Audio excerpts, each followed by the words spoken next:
Hello, hello, hello. This is your boy Irony Boxing coming through with this. What is it? My 109th live. Haven't been here in a minute, so let's put some music. I'm doing the X, the Twitter. Let me see what's going on here. Premium. I don't know. I'm guessing I'm live, but it doesn't say created live still. Okay. I love it. Yes. Okay, here we go. So we're going to be doing a tribute to Pernell Sweet Pea Whitaker. We lost him today, July 14th, back in 2019. Okay. One of the best defensive fighters I've ever seen in my life, and one of the more skilled boxers I've ever had the pleasure to witness. VK Bay, God bless you. Thank you for pulling up. I appreciate you. I hope everything is going good with you. Absolutely. Appreciate you. What an honor it is to have you here. This is my first time streaming in X, so, you know, we'll see. Okay. Let's start things off properly. Give me a second. What is this? Lord. Yeah. One second. I gotta do the Lord's Prayer. I have to.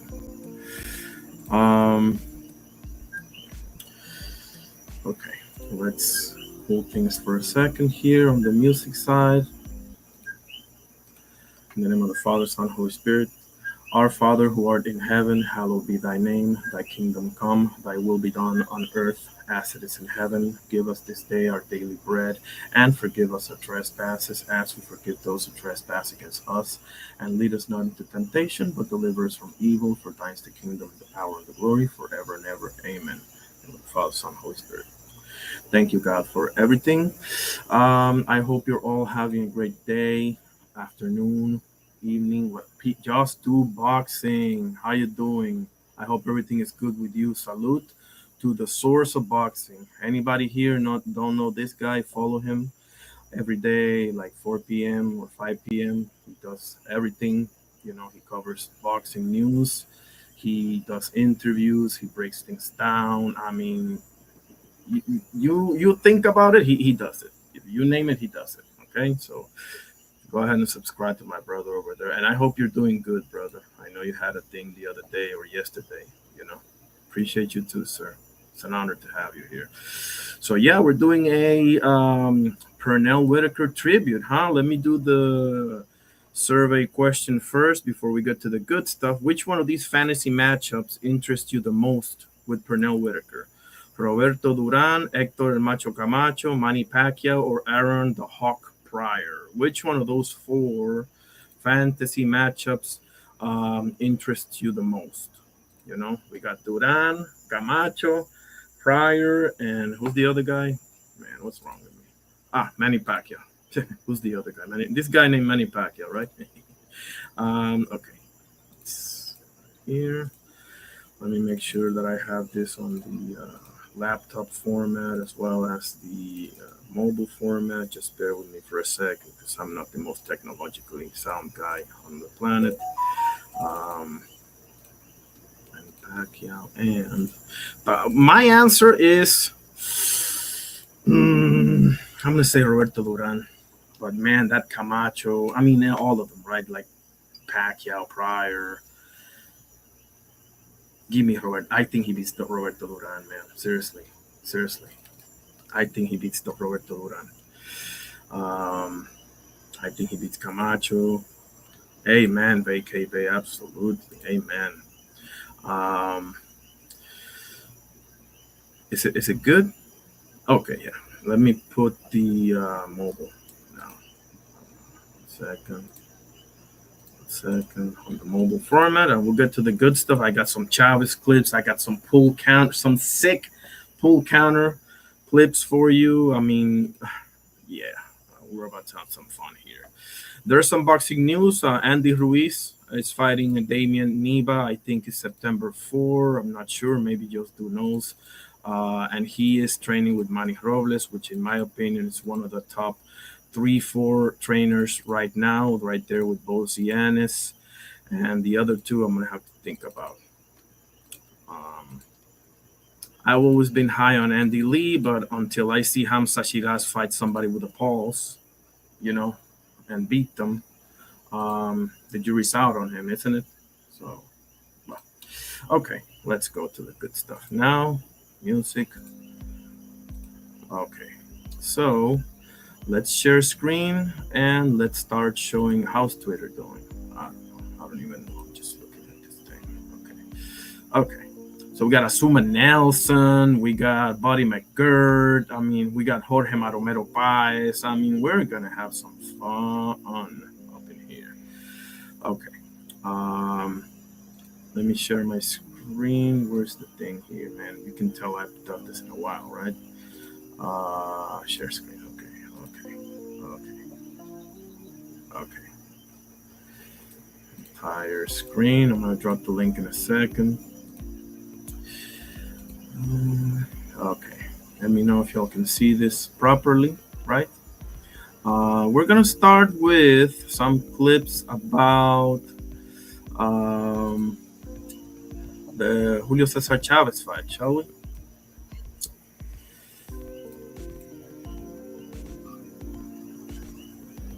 By the champion Pernell Whitaker here in Chavez. Woo! It didn't hit him. He missed, right? Hold on. He held up the phone anyway, but bam! Yep, no, missed. Bam, bam, bam. Ooh, wow! And he missed it as well. See, he's so smart, bro. He knows he's gonna try to catch him in the exit because he can't see his hands coming. His hands are blindingly fast. We're talking about one of the best fighters of all time here, Chavez, but he never had the quickest hand speed, and Whitaker knows that he's going to try to catch him in the end because he can't really punch in between him. I hit him on top of the head, right in the top of the cranium. Not an illegal shot. Oh, my. Pernell Whitaker has been getting tough shots here. Tough shots on Chavez. He's squaring up, making himself a bigger target because he's so frustrated. He's almost walking after Whitaker, and his right foot comes up, and he loses his own good, solid balance. Woo! Okay. So hard to hit him. My God, bro. Nice body shot. Woo! Come on, bro. You're going to tell me this is a draw? Seriously?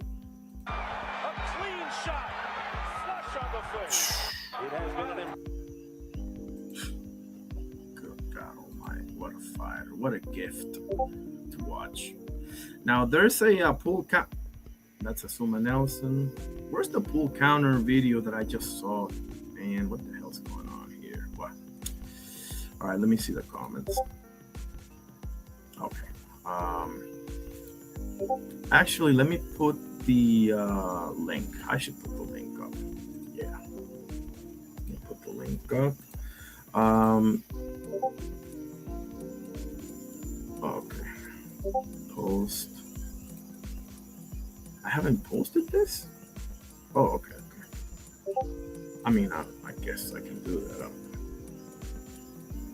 But, okay. Where was I? Yeah, there's a pull counter video. Man, what the heck? Pull counter. Man, I just saw it. What the heck? Man. Okay, we can see some other. Oh, here it is. Watch this. Watch this, fellas. This is just.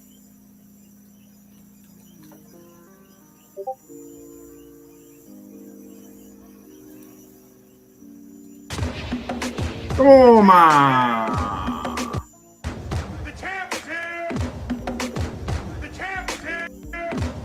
Bam! Pull counter, baby.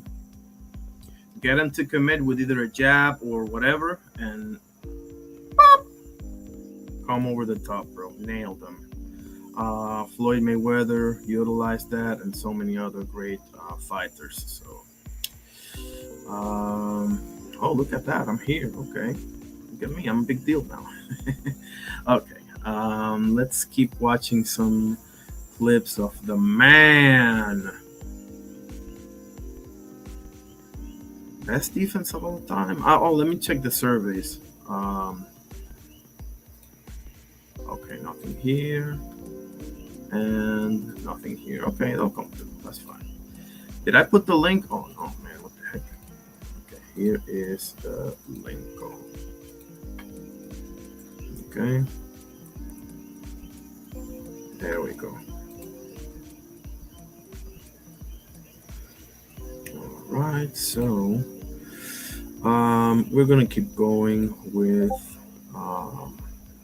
the clips here. Let's read some information of Pernell Whitaker because his cause of death was unfortunate, right?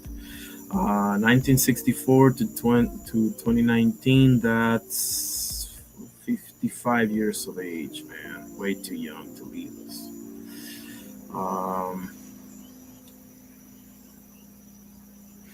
At about 10 p.m. on July 14, 2019, Whitaker was crossing the street in Virginia Beach at the intersection of Northampton Boulevard and Baker Road when he was struck and killed by a vehicle. He was 55, and autopsy stated that the cause of Whitaker's death was multiple blunt force trauma. God bless him. God bless him. Unfortunate, man. Buddy McGirt, here we go.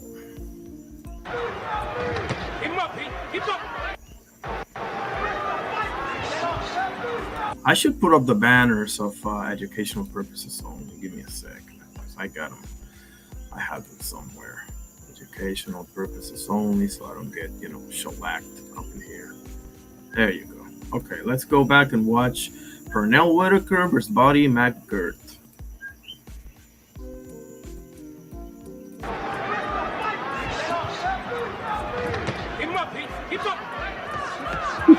Warning from Hazard for Whitaker to keep those punches up.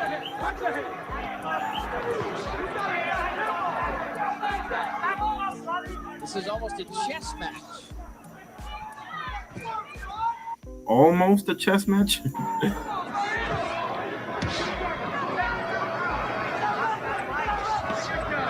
No hold, bring him up.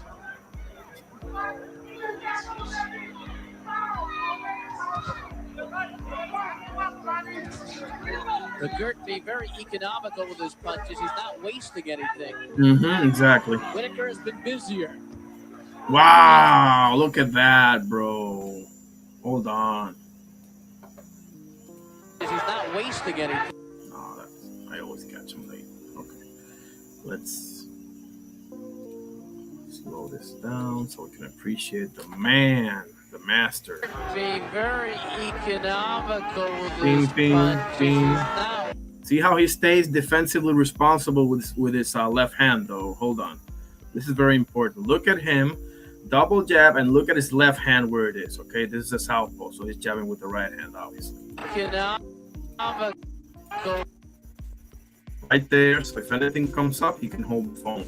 See, the hand is not up here. It's not, he ain't bowing arrow, and, none of that. See? There you go. Come on, bro. That's how you do things.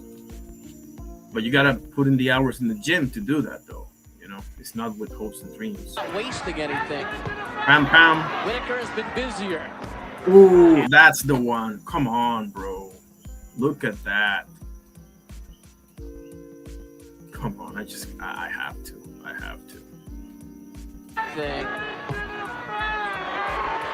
Whitaker has been busier. Bam. Whoop. Hit and not get hit, baby. And lands the straight left again.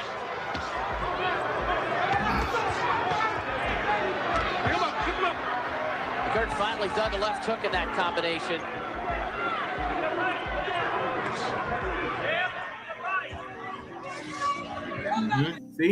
See? When he jabbed, he kept his hand up, so it prevented Buddy McGirt to come back with the right hand because since he's a southpaw, there's a clearer lane for the right hand to connect, and vice versa, obviously. See how he was able to block that? Come on, guys. Whitaker moving more this round. Less fighting inside, landing the left hand. That was nice by Buddy McGirt. Nice. And that's more Whitaker's game. Bam. Oh, my. Makes him tougher to hit, allows him not to get involved in a power punching contest. No holding. Whitaker is a tough guy to hit. No kidding. His trainer, George Benson, said that he's harder to hit than the numbers. McGirt landing with the combination. All right.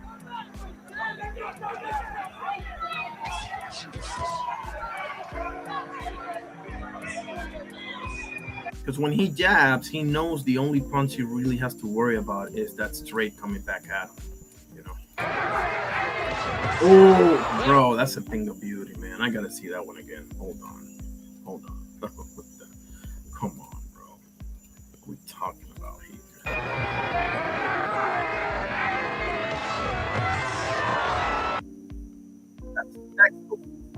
It's so nice. I gotta see it twice. Whoop! Oh my! And ducked out of the counter. Come on. Whitaker running away with the left hand.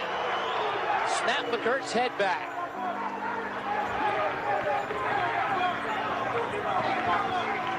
It's one big punch in a round like this, which could sway the judges. And he's doing this against world-class fighters, guys. One way or another, and otherwise close rounds.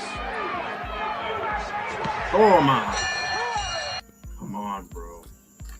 Okay, how is the landscape here?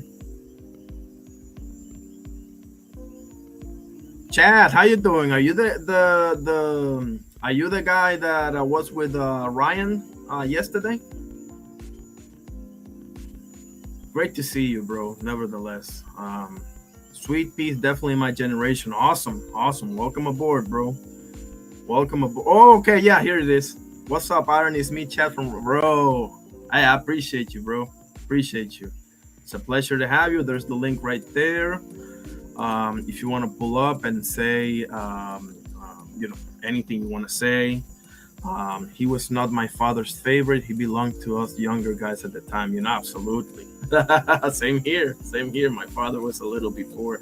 I mean, he loved him, but he was a little before. My father was more Marvin Hagler, more, Robinson, Ali, what's his name? He really liked Foreman,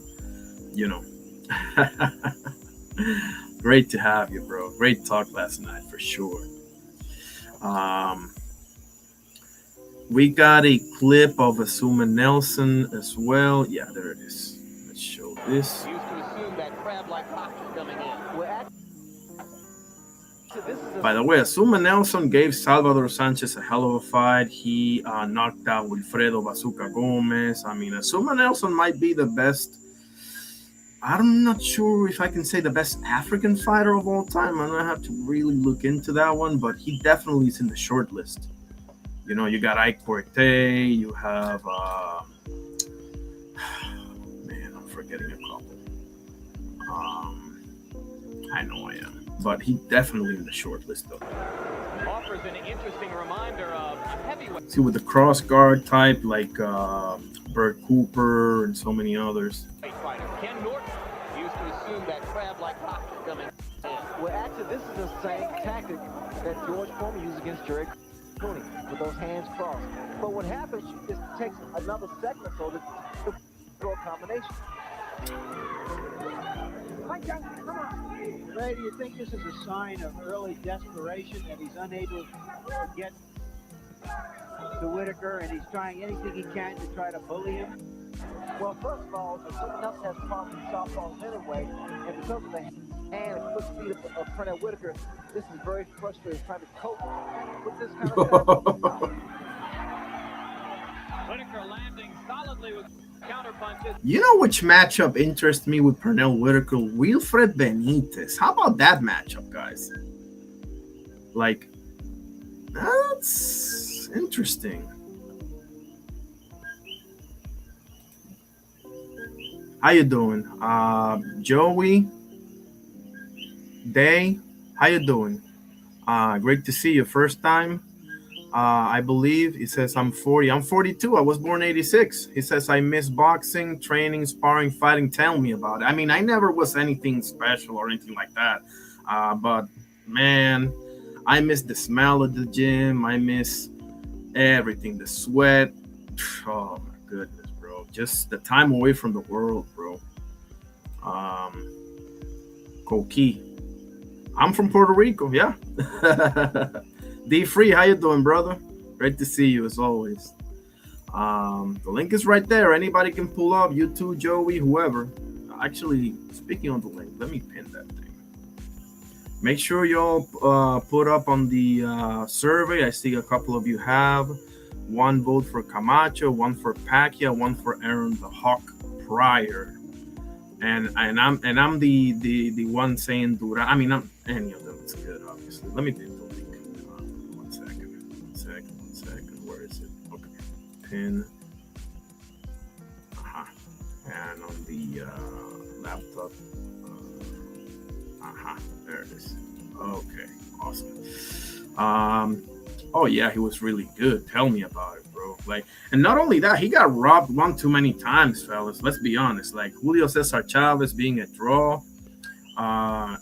What's his name? Oscar de la Hoya. Unanimous decision. Seriously. Like, who are we kidding here, right? Like, yeah, he got the short end of the stick one too many times. He says, I fought in Puerto Rico under Galarza. Is that Javier? His name is Javier Galarza, I think. I'm not sure. I've heard that name before. What is your name, if I may ask? Or what weight class did you fight on? And where are you from? Because I'm in Caguas right now. So if you're still in the island, let me know. The old man that was in the fights on Saya's fight. Puto's trainer. Hold on. I think, yeah, I saw the fight, unfortunately, right? Like, okay. He says, I fought in USA a few fights, like 15. Okay, what weight class? Juanadillas, come on. That's like right before Ponce, right? Like, that's, man, that's so awesome. Link is right there, bro. It's pinned. I mean, if you can't do it right now, I'll be here for a while. I just started, 20 some minutes ago. 152. Okay, so between welterweight and junior middleweight. Okay. So did you fight? Who can I come up with? So you're saying Pernell's from your generation. So, man, what the heck? Did you find other Puerto Ricans? Let me know. Sí, okay, awesome. Sí, no, podemos hablar en español, English, whatever you want. I'm just showing some stuff on. Oh shoot, I haven't finished showing the Zoom Nelson. I'm sorry. Give me a sec. Says Nelson opens up a little more, releasing his hands more to try to get in, and Nelson takes advantage of the chance to hit Whitaker while he's down on his feet. That's Azuma Nelson's best chance to turn this into a street brawl. Get inside, make Pernell fight him. Just fight him. And I hope he lands a big punch. And that's what Landed a right hand there. Nelson is starting to get a little bit more effective inside. And he's going left to the body and more to the head now. It's very hard to pin him down too, man. Like how well he moves his legs. It's unbelievable. Not only that, he's sticking you with the jab, so he's giving you something to think about. Yeah, he doesn't have, power like that, but he has the quick hands, and bro, those punches they pile up on you. But Pernell's not hurting him, and he understands that he feels Mi papá siempre decía, los golpes no alimentan. that he can hurt Pernell Whitaker.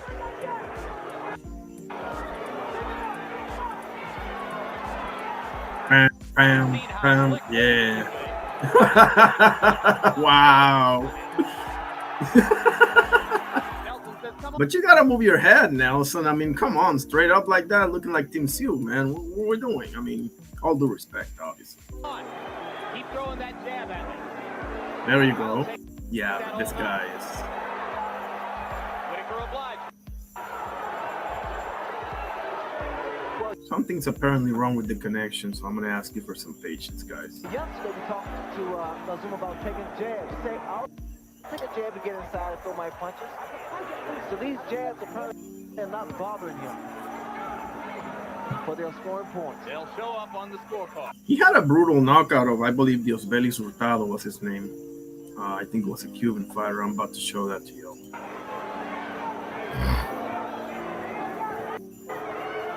But when it was suggested to Azuma that he'd take a lot of jabs, he just smiled and said, don't worry. Mills Lane.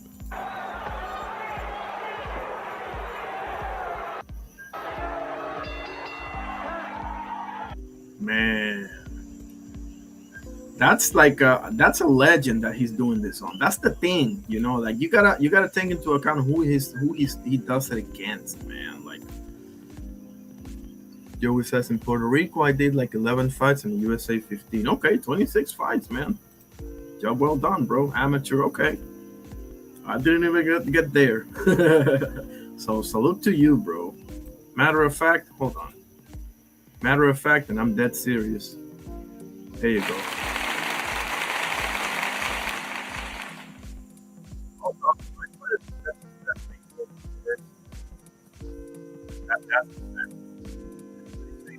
And tell me no.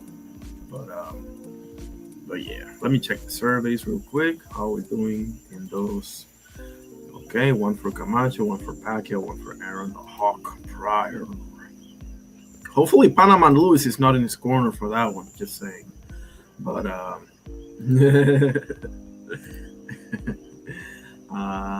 was I? Oh, okay. We got some more here. Which one is this? Oh, okay. So this is like, okay, gotcha. Let me show like some great moments of him. And we're gonna see the Diosbelis Hurtado, and we're gonna go through his resume. We're gonna talk about boxing news as well in a minute. Like we can talk about anything. You know, Andy Ruiz is fighting Damien Niba. I think that's the guy that just fought Jake Caballero over in Germany. I'm not sure, though. I'll check that one.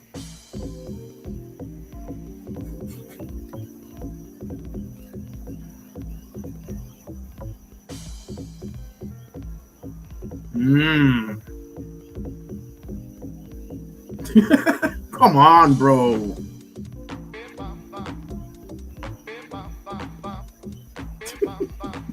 Wow. That was Jorge Maromero Paez, guys. If you haven't seen this fight, my brother Puro Sur recommended me that fight, and as always, he did not disappoint. Pernell Whitaker, young Pernell Whitaker versus Jorge El Maromero Paez, aka the Mexican Nassim Hamed. If you don't know how good this guy was, give me 1 second and I'll show you. I will show you. Jorge Maromero. The hell? Oh, okay, there it is. Shorts. There's a video of him that I love. Is this the one? What happened with the sound? No, that's not it. No, that's not it. Give me a second.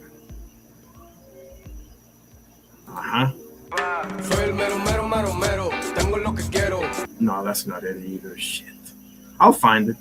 If you don't know how good this guy is, bro, like, trust me. Yeah, I had beef with Chavez. Is that the one? No, that's not. I think this is the one. No, that's not it either. I'll find it. Don't worry about it. For now, give me Pernell Whitaker versus Hurtado. Uh-huh.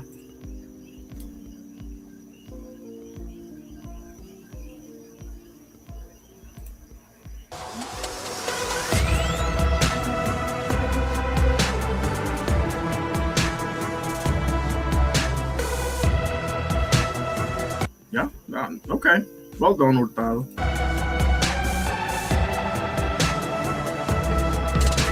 There it is. Nasty knockout, guys. Nasty. Nasty.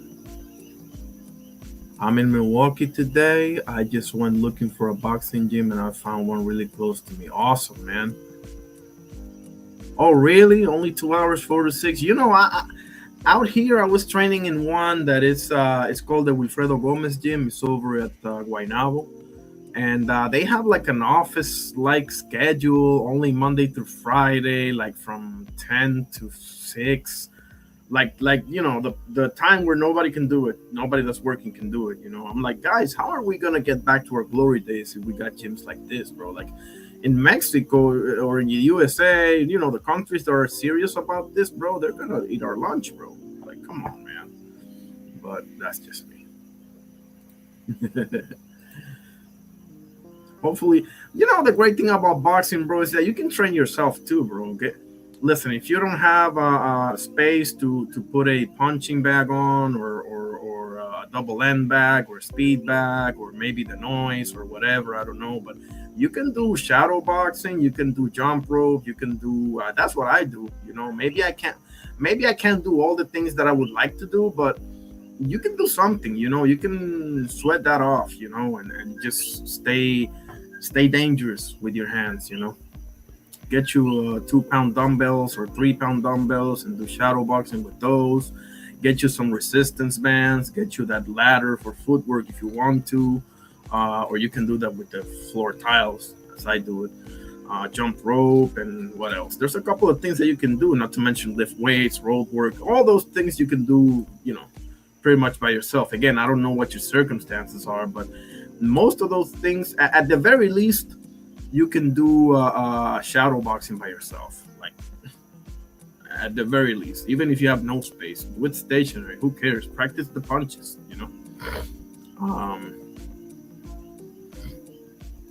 Dice, but I have a feeling quisiera una o dos peleas profesionales. Todavía tengo esa piquiña. Yo también, brother. Eso no se va nunca. Eso no se va nunca. Yo sé que cuando tenga 60 va a sentir lo mismo. Créeme. Eso no se va nunca. Créeme que te entiendo. Ay, espérate. I haven't finished this one. There.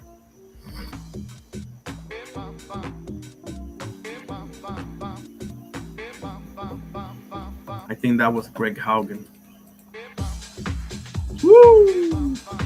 Come on, bro. They're missing it by a mile. Yeah, that's definitely Greg Haugen. And this is what's the name? Is that Wilfredo Rivera? I don't think so. No, that's De La Hoya? Yeah, that's De La Hoya. Yeah. Hurtado right there. Oh, chill out. Too late.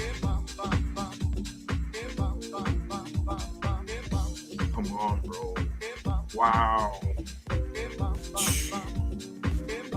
And it's just, he's so defensively responsible that when you see him wail on somebody, in the end, he doesn't move expecting the counter.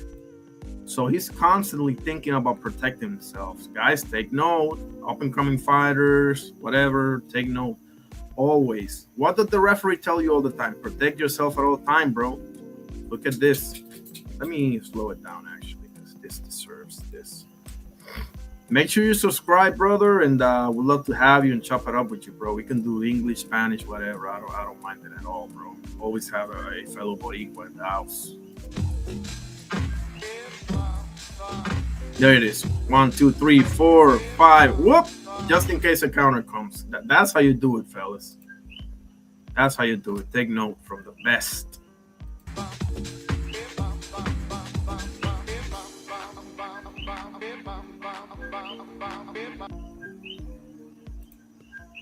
What a man. What a fighter. Let's go over his resume, shall we? 40 wins, 4 losses, and 1 draw. We already know that draw is the Chavez draw. 17 KO, so that's about 45% knockout ratio, give or take, right? A little below half, okay. I mean, imagine if he had power, right? It would be like unfair, right? So, yeah, gotta, man, goddamn. Like, the only loss that I recognize of him, I mean, this was his last fight, you know. What are you gonna do? The only loss that I really recognize of him is Felix Tito Trinidad, bro. I don't think he lost to Oscar de la Hoya. Okay, I don't think so. That was a UD. Come on, bro. That's disrespectful. Seriously. Oh, that's the Golden Boy, and he was 23-0. You know, he was at that time he had 1 draw, but he was undefeated as well. No, he had that 1 loss again. Oh, Jose Luis Ramirez. No, look at that record, bro. 100 wins and 6 losses. Jose Luis Ramirez. He's, to me, bro, he should be right up there in the Mexican fighters, bro. Like, you know how they mentioned Chavez, Salvador Sanchez, and Canelo, and Marquez, and what's his name, Gilberto Roman, Orlando Canizales, all of them. He should be up there, bro. Like seriously, in my opinion. So,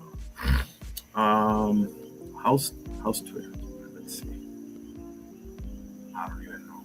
StreamYard, post, whatever. This is the first time, so I'm not expecting like. Okay, how are the surveys doing? Same thing. Okay. Now let's go back to his resume, shall we? Okay. So, okay. His debut was November 15 of 1984, okay? Farrain Cormier, this guy was 11 and wow, he made his debut against a guy that was 11 and 0. Wow, that's something to behold right there. Won by what is this? Won by TKO, round 2 out of 6. Well done. Second fight versus Danny Avery, who was 7-3-2. Okay.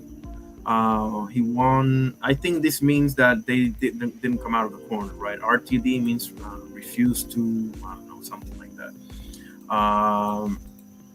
Round 4 out of 6. Okay. Third fight. This was January 20 of 85. So he fought in 2 months. Okay. 2 fights in 3 months. Okay. Third fight, March 13, 1985 against Mike Golden. This is all at lightweight. Okay. Lightweight division. Mike Golden, this gentleman, 6 wins, 5 losses, 0 draws. He won by TKO. Round 4 again out of 6. This is all in the USA. First fight is in MSG. Second one is in Jersey. Third one is in Virginia. Okay. Fourth fight, April 20th. So almost exactly 1 month after the third one, he got the fourth fight. April 20 of 85 against Nick Parker, who again lightweight division, 13 wins, 4 losses, 1 draw. He won by UD, 6 rounds out of 6. This was in Corpus Christi, Texas. Okay, 4-0 so far. Fifth fight, it's in July 20 of 85. John Senegal. Again, lightweight. This is a gentleman that had a 21-1-1 record. So we're yet to see an upside down record. The closest is the 6-5 of Mike Golden. Okay, it is what it is. John Senegal, 21-1-1. Okay, this is again in Virginia. He won by TKO, round 2 out of 8. Well done. That's how many? 1, 2, 3, 4, 5-0. Sixth fight against Teddy Hatfield in August 29 of 85. This was at the junior welterweight division, 140 pounds. Now, this gentleman had a 17-11 and 1 record, okay? This was in Georgia, Atlanta, Georgia, the Omni, and won by KO round 3 out of 8, okay? Next fight is against Jesus de la Cruz, November 12 of 85. Okay, now this is the first upside down record, 1-6-0. This was in Pasadena, Texas. He won by TKO in the very first round. Okay, let's keep going. Next fight was in March 9 of 86. Wow, that was 12 days before I was born. Awesome. Against John Montes. This is back at lightweight, seems, or a catchweight, right? 137 and a half. Okay. Now, this guy had 29-3 record. Come on, man. That was in Hampton, Virginia. And he won by UD 10 out of 10. So he's already fighting 10 rounders. This is 1, 2, 3, 4, 5, 6, 7. Okay. In the eighth fight, he's fighting 10 rounders. Very good. Next fight, August 16 of 86, Rafael Williams with a 24-2 record. This was in Atlantic City, in New Jersey. He won by UD 10 out of 10. Next fight, almost exactly 2 months after, in October 9, 86, Rafael Gandarilla, record of 17-15. So far, this record and the 1-6 record, well, and the 17-11 record are the only three, but we're used to seeing this, especially on the come up, right? So anyway, he won by UD. This was in New York. Okay. Next fight, it was December. Wow. So he fought 3 times between August and December of 86. Awesome. December 20 against Alfredo Lane. Is he related to Rex Lane? I don't know. This was back in lightweight, by the way. I forgot to say. This past 3 fights were at lightweight again, okay? 136. So Alfredo Lane, 14-6 at the time, 0 draws. This was at Virginia, and he won by UD, 10 out of 10. And here comes the Black Mamba, Roger Mayweather. Most motherfuckers don't know shit about boxing. Yes, sir. Say it again. Rest in peace, by the way. God bless him. March 28, 1987. I was 1 year and 1 year and 1 week old. Roger was 26-4 with 0 losses. We understand that Roger dropped a couple to Chavez, whatever the case may be. This was in Virginia as well, and he won by UD, him being Pernell, 12 out of 12. So that's his first 12 rounder was against the one and only Roger Mayweather. May God rest his soul. One of the greatest trainers of all time, one of the greatest boxing minds of all time, right here. Okay. After this, he goes June 28th, so exactly 3 months after. He fights Jimmy Flores in 1987. This is who is 1-6-1. Okay, another one of those records. It is what it is. In Houston, Texas, he won in the very first round by TKO. Well done. After this, he goes on almost, well, not even a month afterwards. Okay, this is June 28. Next fight, July 25. 87 against Miguel Santana, 21-1-1. Okay, in Virginia as well. Won by TKO, round 6 out of 12. Well done. So he's got a couple of 12 rounders in the bag by now. Okay. After this, December 19, 1987, he battles Davey Montana with a 19-8 with 0 draws record. This was in Paris, France. Okay, Paris, France. Won by TKO, round 4 out of 10. Well done. And here comes Jose Luis Ramirez. Look at this record, guys. 100 wins, 6 losses, and 0 draws. Come on, bro. I gotta start checking out Jose Luis Ramirez more. I've seen the Edwin Rosario fights. I gotta see the Chavez fight, bro. A lot of people think that was a tad bit controversial, but nevertheless, this happened in March 12 of 88. Lightweight division, 135 pounds, and he lost by split decision. We gotta see this fight, man. We gotta see it. Afterwards, we have December. Okay, so he fought in March 12, and after this split decision loss, he fought in November. So that's about 8 months later against Antonio Carter. Now this is junior welterweight. Now, I'm sorry. No, this is lightweight again. 136. Gentleman with 3-8-1 record. Okay, he won by TKO round 4. So this is clearly a comeback fight, right?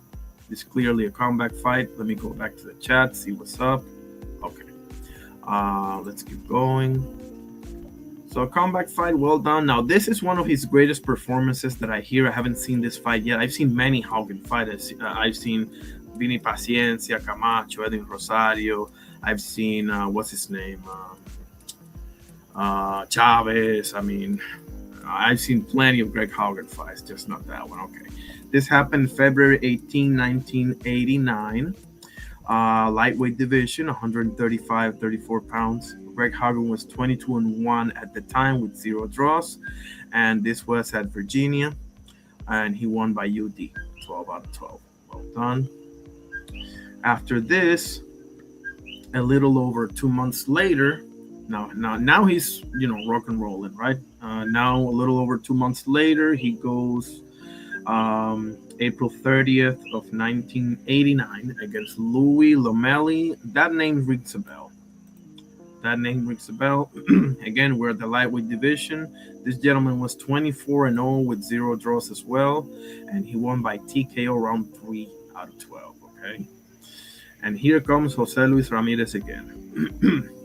August 20th of 1989. So he fought him the first time March 12 of 88, and the rematch came about a year and a half later, give and take, right? August 20th of 89.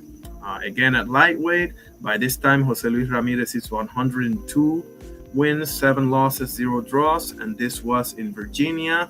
Pernell Whitaker won by unanimous decision, 12 out of 12. Well done, Pernell.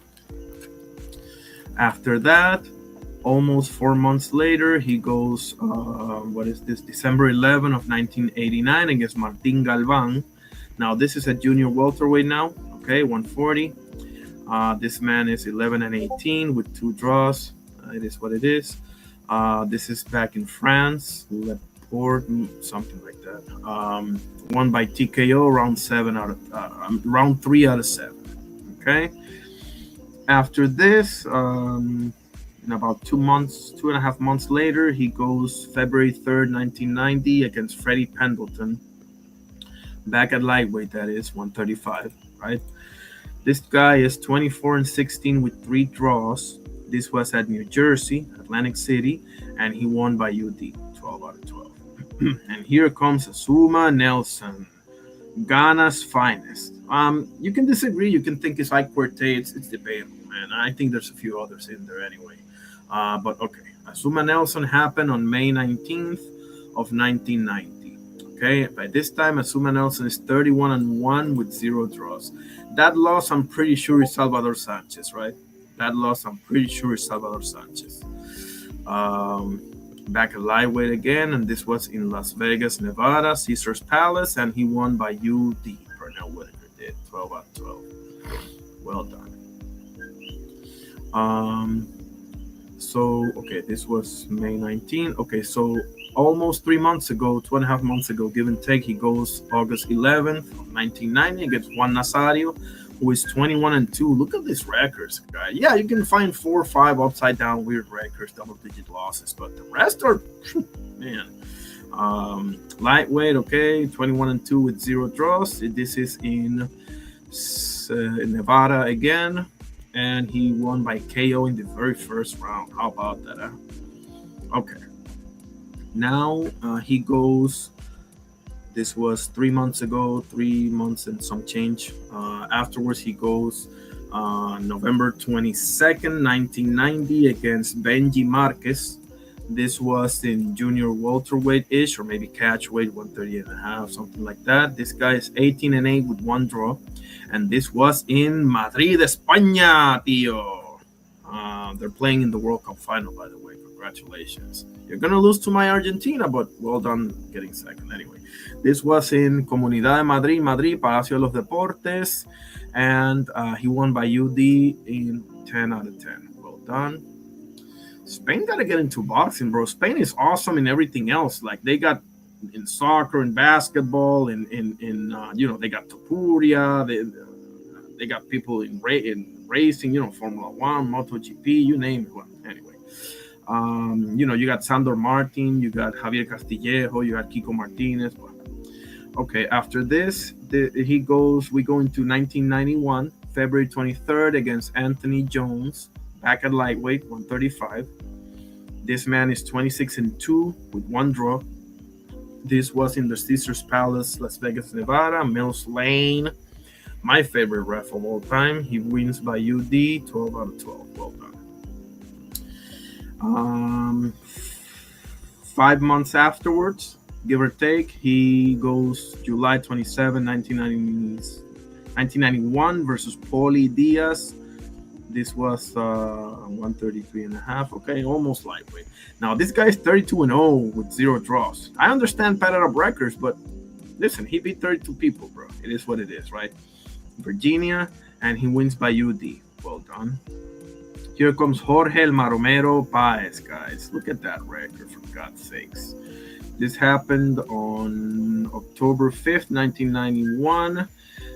38 wins, 3 losses, and 4 draws. How about that? Huh? The Mexican Nassim Hamed, Jorge El Maromero Paez. Look him up, guys, and watch that fight. I saw it, and I mean, listen, Paez got a nasty cut. It is what it is, but you want to talk about fighters that are like evenly matched in skill, watch that fight. This happened in Reno, Nevada, and Mills Lane again right here, and he won by UD 12 out of 12. Yeah. Here we go into 19. Okay, let me go into the chat, see what's up. Okay, all right. Let's go back here. Okay, so we're going into 1992 now, January 18th. He fights Harold Brazier, 141 pounds. So we're at junior welterweight now. Look at this record: 78 wins, 10 losses, and 1 draw. Come on. This happened in Philly, right? Philadelphia, Pennsylvania, the city of brotherly love, and he won by UD. Pernell, Sweet Pea Whitaker. Well done. Almost 4 months afterwards, give and take, May 22nd, 1992, he fights Jerry Smith. This is at welterweight now, 147 pounds. This record, okay, 12-13-0. You know, it is what it is. This happened in Distrito Federal, Mexico City, Ciudad de Mexico. El Toreo de Cuatro Caminos, and he won by KO in the very first round. Well done. After that, not even 2 months later, a little less than 2 months later, July 18th of 92, he fights Rafael Pineda at junior welterweight, 139. This guy is 28-1 with 0 draws. Okay, your referee Joe Cortez. I'm fair, but I'm firm. I got mixed feelings about you, buddy, but whatever. This happened in Las Vegas, Nevada, Mirage Hotel and Casino, and Pernell won by UD 12 out of 12. Well done. Okay, so this is how many, like 5 months later, give or take. He goes December 1st, 92 against Ben Baez, who's 7-4. This is at welterweight now, 147, right? 7-4, whatever. This is in Virginia, and he won by KO round 1, of course. March. Now we're going into 1993 now, yeah. March 6, 1993. This is against James Buddy McGirt. Okay, look at this record, guys. Welterweight division, by the way, 147. Okay, 59 wins, 2 losses, and 1 draw. And this was at Madison Square Garden, of course it was. And he won by UD, 12 out of 12. We showed you some clips of that fight. We showed you some clips of Azuma Nelson, and this one right here. This is okay. So 6 months after, he goes September 10th, 1993, against the one and only Julio Cesar Chavez, aka El Gran Campeón Mexicano. Look at this record. 87-0 with 0 draws. Now, this is catch weight or junior welterweight, right? It says 142 there. This was in the Alamo Dome in San Antonio, Texas, and majority draw in one of the most, well, I don't know if it's one of the most, but, well, yeah, we can say it's one of the most egregious robberies. Yeah, we can say that for sure. Clearly, he won that fight. We showed you clips of it, just piecing him up. But, you know, the money is on whoever it is, bro. They've been doing this shit forever. So, here we go into 1994, April 9th against Santos Cardona at welterweight.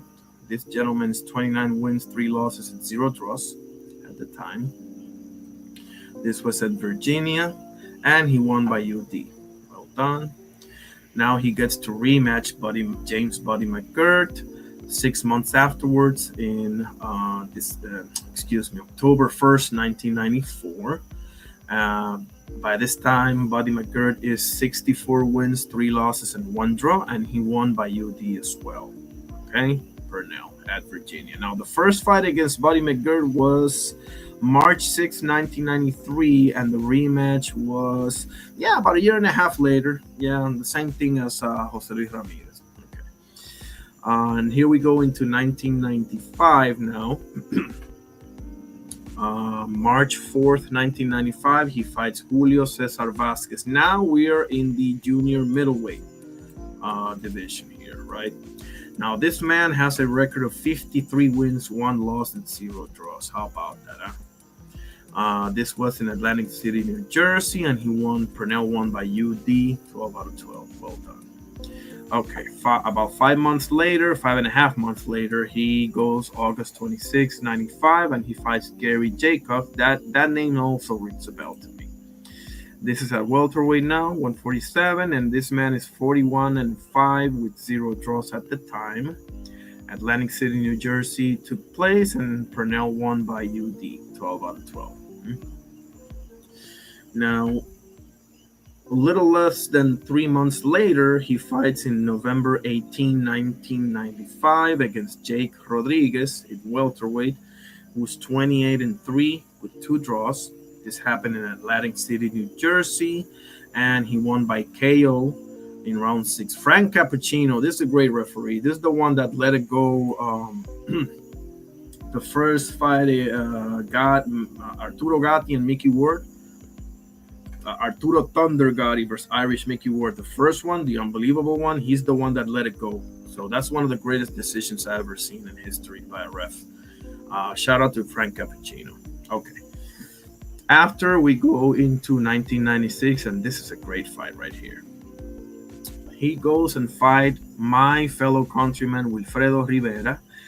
They call this guy the champion without a crown in my island. Wilfredo Rivera. He fought Shane Mosley. He fought a lot of people, just couldn't get there, but he was a top prospect. I think he had discipline issues, but don't quote me on that one, okay?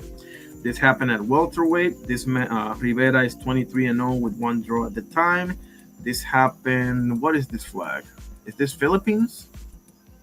Kukoi Bay Atlantis Casino. This, I think, is the Philippine flag. This is what I think. And Pernell won by split decision. Okay, 12 out of 12. So Pernell did get the benefit of the doubt one time in a split decision. Okay, let's anyway. After he rematches him right away. This is what, 5 months afterwards, give or take. September 20, 1996 at welterweight, 23-1-1, obviously. Rivera being the loss, and he won by UD. This was in Florida, in Miami, Florida. Okay. Now we're going into 1997, and he puts on a show against Diosbelis Hurtado on January 24th, 1997. Diosbelis Hurtado is 20-0 with 0 draws at the time. This happened in Atlantic City, New Jersey, and he stopped them in round 11 out of 12 by TKO. Okay. Now, almost 3 months after that, he fights the Golden Boy, and we all know what happened in that fight. April 12, 1997, he fights Oscar de la Hoya, who at the time was 23-0 with 0 losses. He probably came off with the 2 wins against Chavez, but I don't know for that for sure. This was at welterweight in Las Vegas as well. Thomas and Mack Center. Mills Lane again. And he loses by UD. I'm still trying to figure that one out. I'm still trying to figure that out.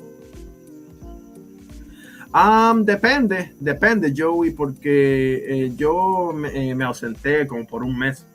Me ocupé. Pero Pero sí, yo creo que voy a estar todos los días. Voy a ver si mañana paso el juego de Argentina en el Mundial. Pero, gracias por la campanita y la suscripción. Y gracias por estar aquí, hermanito. When I'm finished with this, I'm going to open up the panel and everybody can hop in if they want to, or we can chat it up, whatever you want. Okay? We're almost done here. So that was April 12th. So 6 months after that, October 17 of 1997, he fights Andrei Pestriaev at welterweight 148. This man was 20-1 with 0 draws at the time. This is in Mashantucket, Connecticut, Foxwoods Resort. No contest, no decision. What happened? Whitaker was originally announced the winner, but the result was later changed to a no contest after Whitaker tested positive for cocaine. Holy shit. Huh? I mean, it's what it is, bro. Everybody got their demons, bro. That's the truth. Okay, so this was in October. So here we go. So I'm guessing they suspended him because he was out for the entire 1998, right? No fights in 1998. So he comes back in February 20th of 1999 against who other than Felix Tito Trinidad. At 147, welterweight, 33-0 with 0 draws, murking people left and right, knocking people out left and right, and this was in MSG New York, obviously, right? Benji Esteves was the referee. I like this guy too. I like Benji Esteves. He lost by UD, 12 out of 12. He got dropped a few times, or maybe once, by Tito. Tito, bro. Sorry, Pernell. You know I love you, but against Tito, everybody falls. Sorry. After that, he goes into the last fight of his career, which is it was it was over 2 years later. Oh, man. Against Carlos Bojorquez. This was in junior welterweight. This guy was 14-2-5, and he loses by TKO round 4. He was probably never the same after that one. So there it is, fellas. Pernell Sweet Pea Whitaker's career for you. Let me just put the link in there. We're going to talk about some boxing news. I'm going to show you a couple of stuff as well. Let's see how Twitter is doing. If it is doing, no, it's not doing. That's fine. I'll get the hang of it. That's fine. Okay. Surveys. Okay. One guy voted for Duran up in the mobile. I love it. And we got one. So we got one vote for each. I love it. And I'm the tiebreaker and I go for Duran. Oh, no. There's another one for Duran. Okay. Awesome. So anybody can pull up. I'm going to go through the news. What do we have here? Notification. What notification I have? Okay. Duran Butsanis believes he's still being overlooked despite his recent win over Sander Sayas. They're not going to appreciate me until I retire. That's facts, bro. That's fact. Yeah, bro. Like most people, they don't know how to appreciate top talent, bro. They'll find a way. And in your case, it's probably the personality, bro. It's probably the personality because there's no way that you're gonna tell me that. Listen, I know that he leaves himself open here and there when he overcommits, but this guy is amazing to watch. Okay, like let's be honest here. Like I've been saying, this guy is the truth since before the Karen Shukatsian fights, fellas.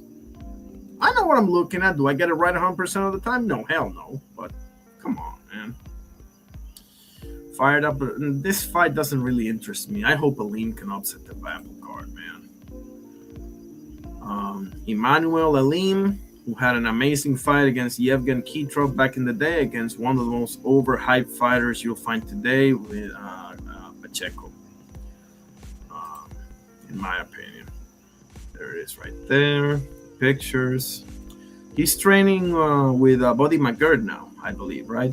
Edgar Pacheco. Is his name Edgar Pacheco? What was his name? Man? I don't even remember what his name is. I think it's either Oscar or Edgar or let me see here. Let me look at the card too while we're at it.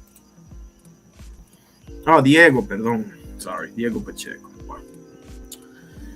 Oh, that's right, Andy Cruz. I forgot. Yeah, but they still got Albert Bell there. Come on, you gotta update that thing. Okay. Diego Pacheco versus Emmanuel Alim. This is for super middleweight, WBC silver, and WBO international. Whatever. Co-main event is Albert Gonzalez versus Aaron Lopez Alameda. This is at featherweight, 126. Gonzalez is 17-0, 0 draws. And Aaron Lopez Alameda is 30 wins and 3 losses, no draws. Okay. Lightweight. This is the one that I'm paying attention at. Obviously, this is a late replacement, but whatever. At lightweight 135, we got Andy Cruz against Abraham Montoya. Andy Cruz coming off of that Raymond Murataya fight. Super close. I had it a draw, but whatever. Bantamweight, we have 118 pounds Saul Sanchez, 21-4, 1 draw against Bruno Rios Jr., 8-0 with 0 draws. And one of the top heavyweight prospects coming out of Britain. I know it's Moses, but this guy, it'll take longer, but Leo Atang, I'm very high on this guy, okay? I know there's a lot to be done here, but Leo Atang, remember that name. He may be the next Audley Harrison or David Price. You know, they've had some bummers themselves, obviously, but I like what I've seen so far. So, what else? What else? Oh, yeah, we got, hold on. Charlie Suarez is back in action this Saturday on ProBox TV. Yeah, he's number 1 on, what is it, the WBO, is it? Where are the rankings? Hold on. They just announced that, I think, yesterday, right?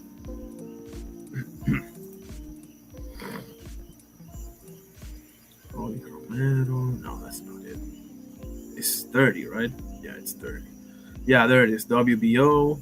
We all know he deserves that rematch with Vaquero Navarrete, but it seems that Navarrete is going to fight Oshaki Shock Foster, which I don't mind the fight. I actually love the fight. What else we got? We got some news, man. Let me get into my Discord.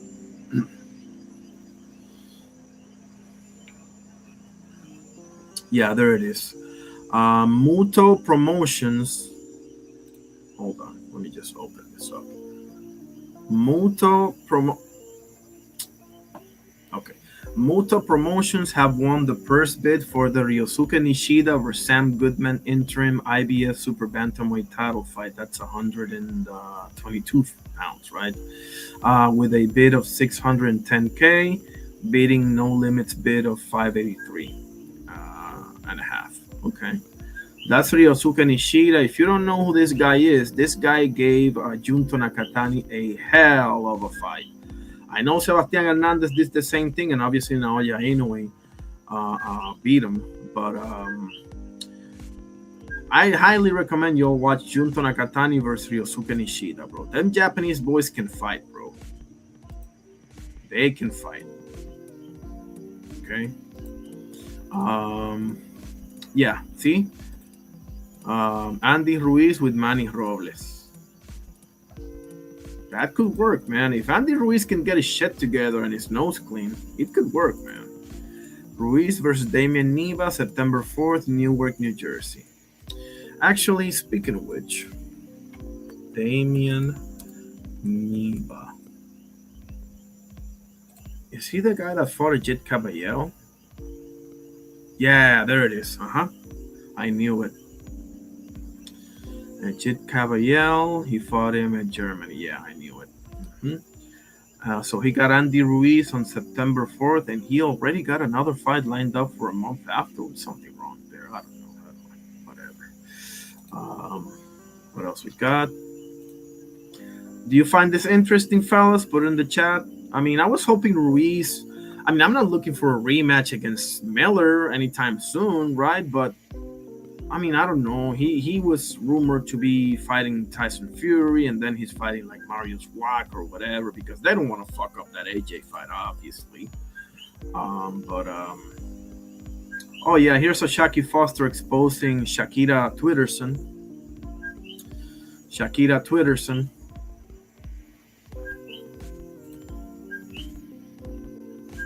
Basically, he not giving me an opportunity.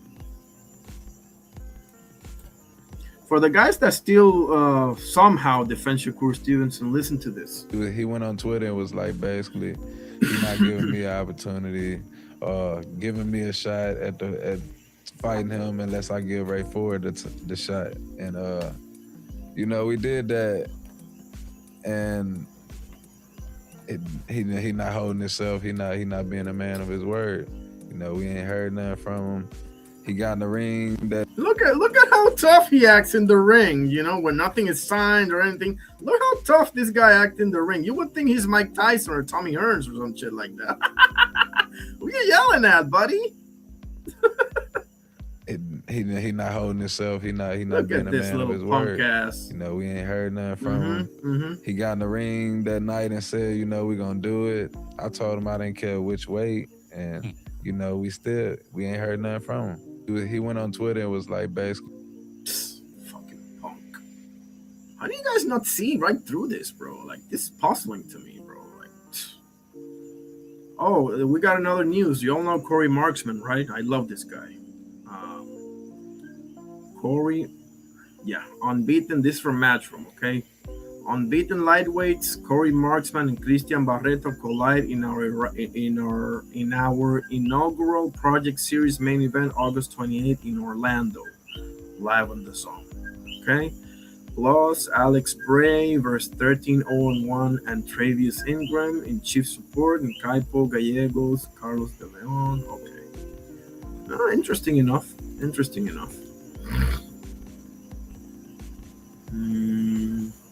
Oh yeah, we got the undercard for Itaman Hergovich, and the co-main I like. The co-main is Sam Noakes versus Dennis Baranchik.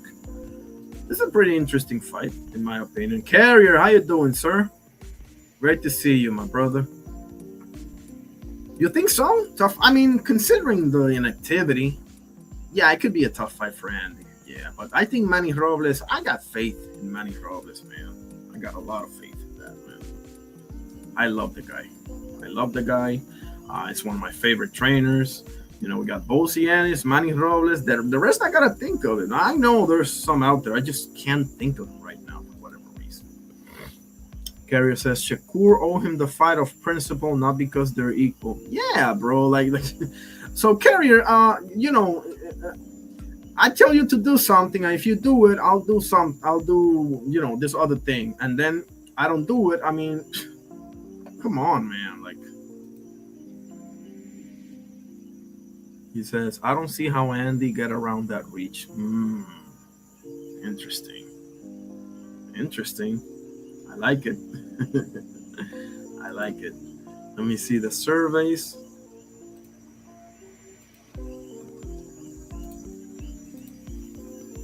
There's the link again if anybody want to pull up. I should probably just highlight it here. Yeah.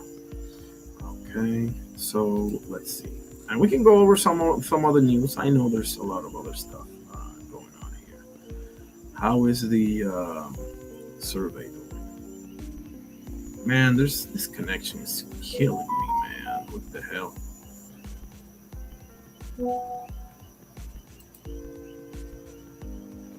Okay, now it's frozen. Give me a second. And it's been like this for... I gotta take care of some technical shit here. But I live in the country, so go figure.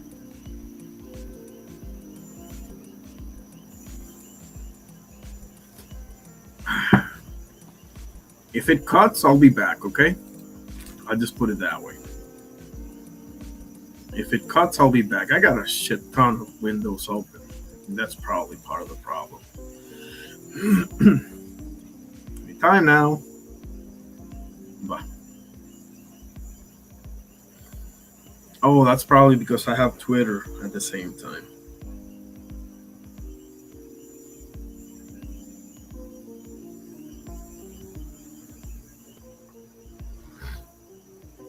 Okay. What's the deal here? I don't know. Really? You won't do this to me now? Today? My first live in like a month? Okay. Let me start closing things. Okay, here we go. We're back. We're back. We're back. We're back. Crush, how you doing, sir? It's an honor. Always an honor to have you here. Are you going live tomorrow morning?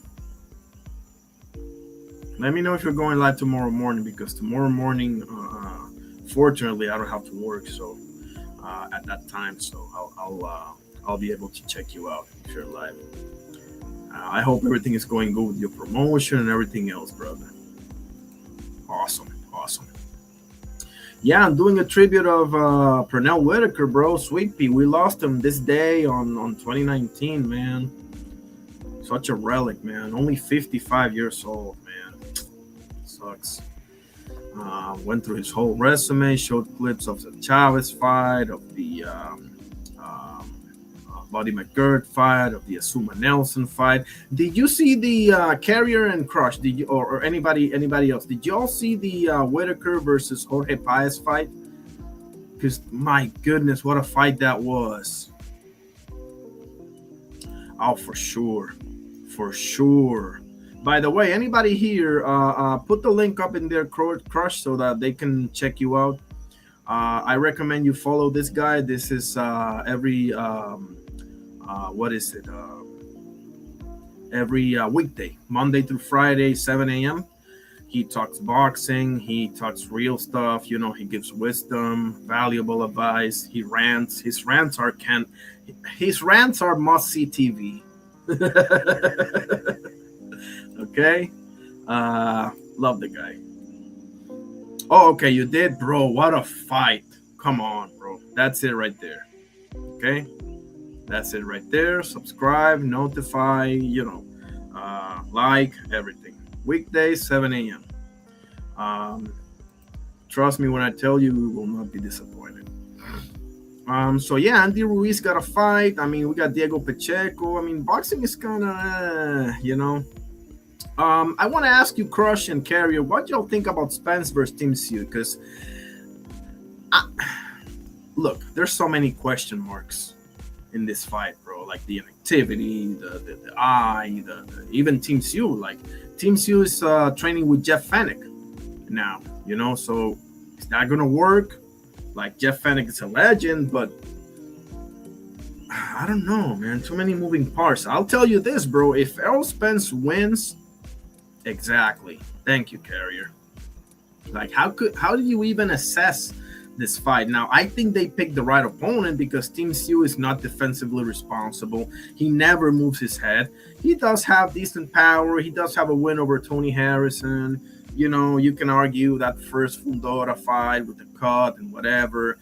But Backram, I mean, he beat Brian Mendoza, but that Backram fight, bro, he ain't never been the same since, bro. He got massacred. And Fundora in the second fight, bro, erased any doubt.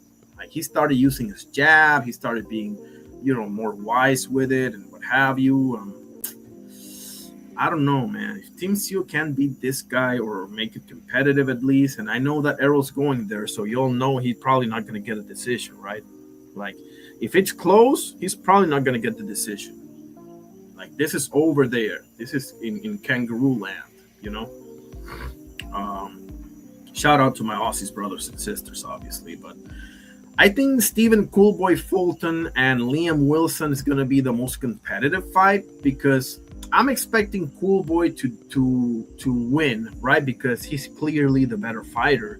But Liam Wilson, bro, like he's given some top fighters fits. I'm talking about Vaquero Navarrete and I'm talking about Oscar Valdez. Like he's one of those tough, rough and rugged dudes, bro, that can make it tough on any given night on anybody. So don't sleep on that fight. That fight, I'm calling it the fight of the night right there. Stephen Coolboy Fulton, that's coming off of a loss against Oshaki Foster. Unless I'm wrong, maybe he fought since. I don't know. Did he fought since? I don't think so, right? Stephen Fulton. His last fight, I think, was the Shark fight, right? Yeah, there it is. So 7 months, not bad. Okay. So yeah, I mean, he should get it done. And this is where, what weight is this? I'll figure it out. That's fine. But Carrier says, I think Errol got enough cachet to get a fair judgment on foreign land. I mean, yeah, he does have that win over. Didn't he go to the UK for Kell Brook? He did, right? Yeah. He did. So, hopefully, man. Who's he training with again? Is it Ronnie Shields or? It's not Derrick James. I know that. Is it Ronnie Shields or is that B Norman? I don't know, man. There's I'm all over the place here. But to me, that's gonna be the most competitive fight.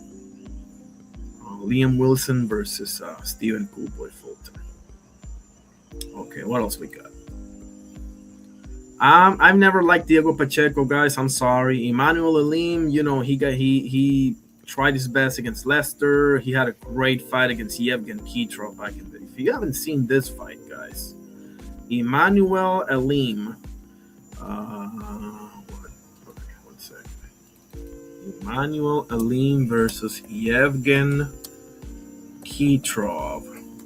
Okay, any of y'all haven't seen this fight, please watch it. Okay, my goodness, what a fight this was back in 2017. Okay, come on. Now this is PVC, so obviously I can't watch it. But well, actually, this is not a RVR. Do I have the educational purposes thing on? There it is. Is it Ronnie? Okay, I appreciate that. So both are with Ronnie, right? Beanorm, the Storm, and Arrow. I like it. I like it. I love it, actually. Watch this, guys. Kitrov was in the Contender Series that Shane Mosley Jr. won, if y'all remember that one. This guy was in there. Obey my commands and protect yourselves at all times. At this point in time, I want you to touch up and let's get popping. Yevgen Kutrov, number 2 ranking for the WBC, is at stake in this division. And for Emmanuel Ali, Bam, bam. is 16-0-1 with 9 knockouts, unheralded, unranked, but it will be redefined. Come on. Tonight. Fast hands, bro. Bam, bam. Mm-hmm. This is with the left hook and fires in with the right hand. See how Kitrov is trying to punch with him, right? Because he recognizes how quick his hands is, so he can't compete with him there. So he's trying to punch with him to catch him with the overhands. But it will be redefined tonight. Wow. See that? Left hook and fires in with the right hand. Bam! Nice stab jab. Woo! Woo! Woo! Here comes Ali talking about that sudden opportunity. Just never know. Good right hands.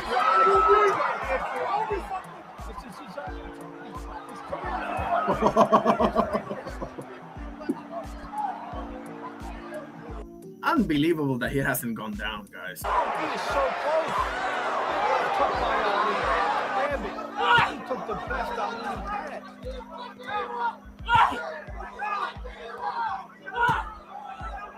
Clubbing right hand by Ali. What a win this will be for him. Left hook to the body. And as Ali reset himself.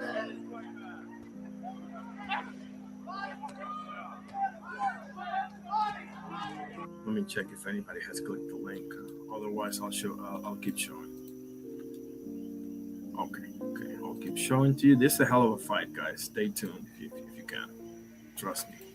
This is like a 10-minute, condensation of the fight, because if I show PVC, I'm gonna get caught up. But whatever. Here we go. Kutrov has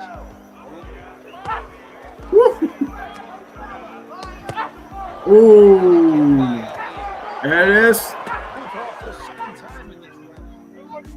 Aline cannot miss with that right overhand. Oh!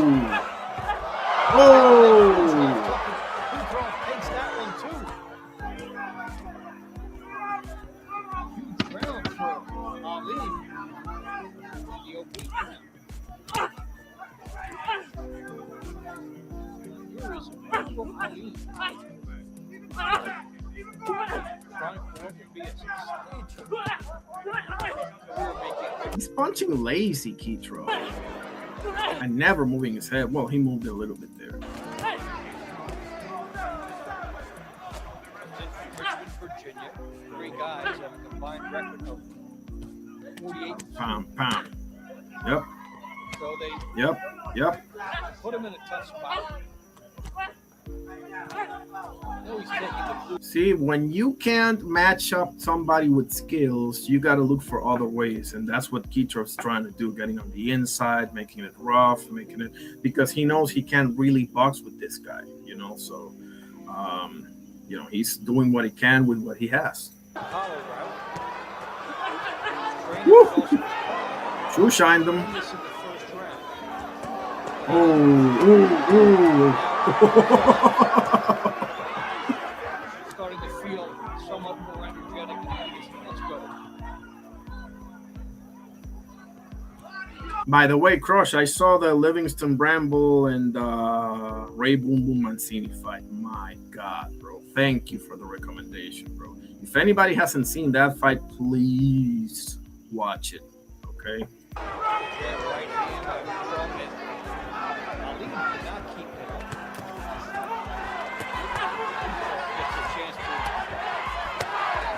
fight right back into things.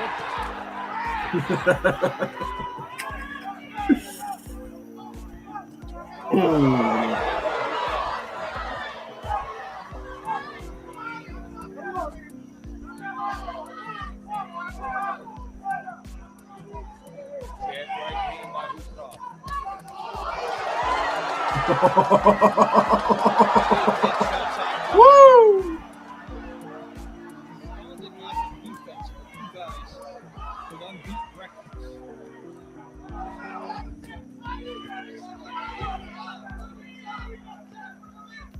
You can see like he's missing that craftiness, Keitro is, and Aleem punches himself out because he throws that overhand, like a fastball all the time, so he gets overzealous. But Aleem does have the tools to piece him up, if he doesn't get that overzealous, in my opinion.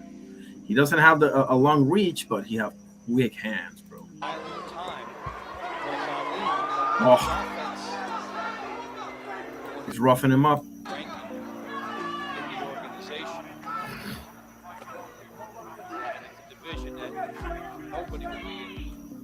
Bam, bam, bam.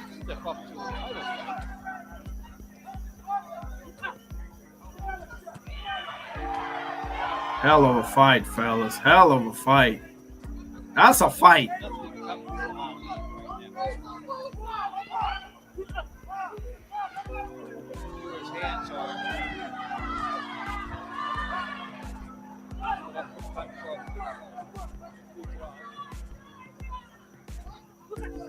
Woo! Woo! There it is. See, Aleem gotta also get disciplined because he gets sucked into a firefight. That's not your advantage. 4, 5, 6, 7. Definitely not on the inside. Keep watching, guys.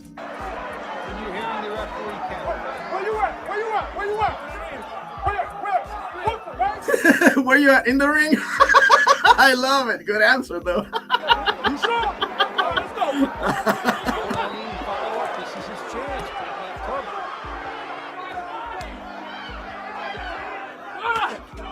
You see how he throws that overhand, bro? That's got to sap your energy. Now, if you catch him, you sleep him, but, Woo! Oh. Hold on, we got to see that one again. I think, was it a left hook or? Because that's the thing. You got to learn how to punch in between people, guys. Otherwise, nah, it's going to be one-way traffic.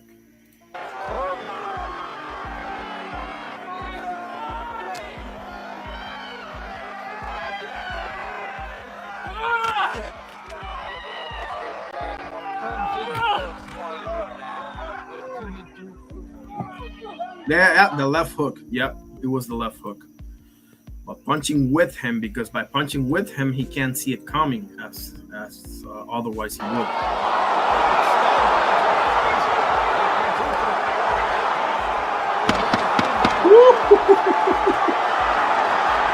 What a fight, son.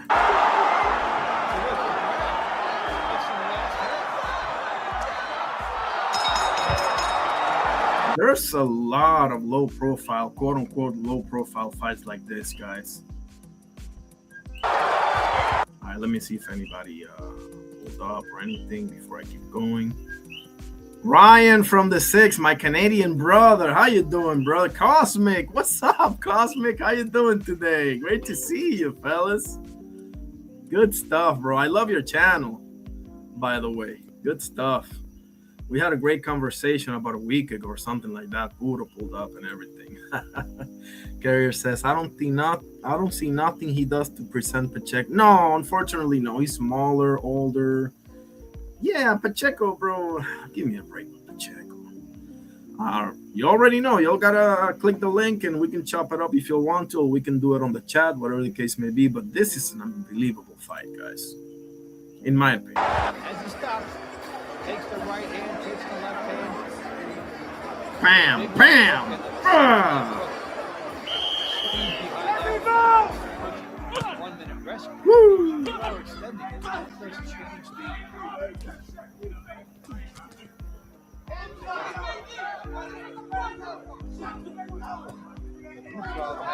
Part of the problem with Aleem is that he doesn't have long arms, you know. This is really going to boil down to fatigue. For his attributes, which is speed, hand speed, footwork, and so on.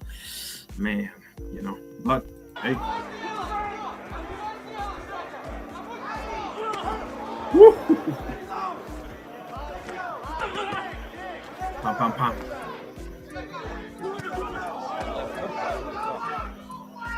You can tell he got some skills, but he got some flaws as well.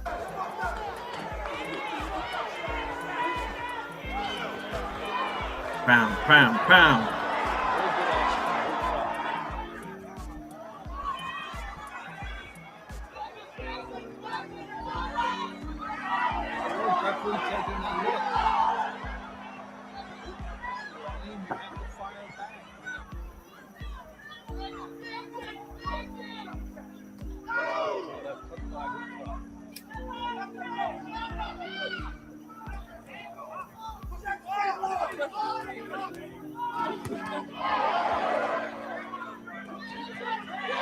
Ooh.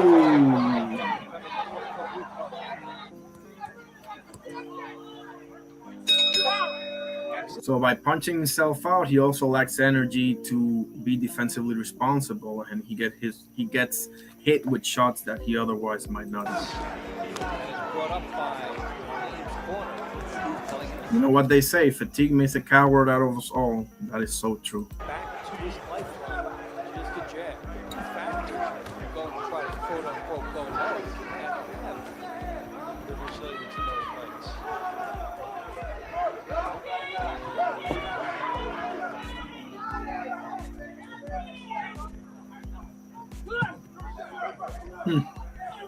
There it is.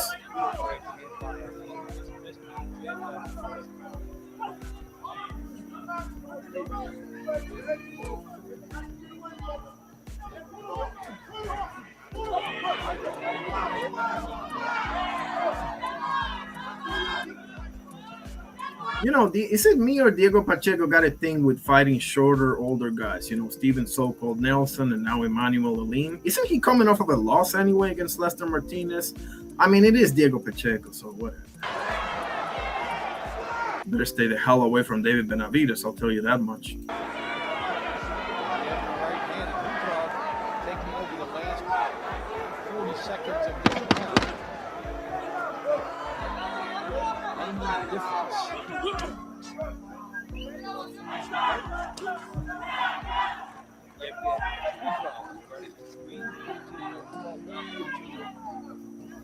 Shaking in round one, dropped the ground, now coming out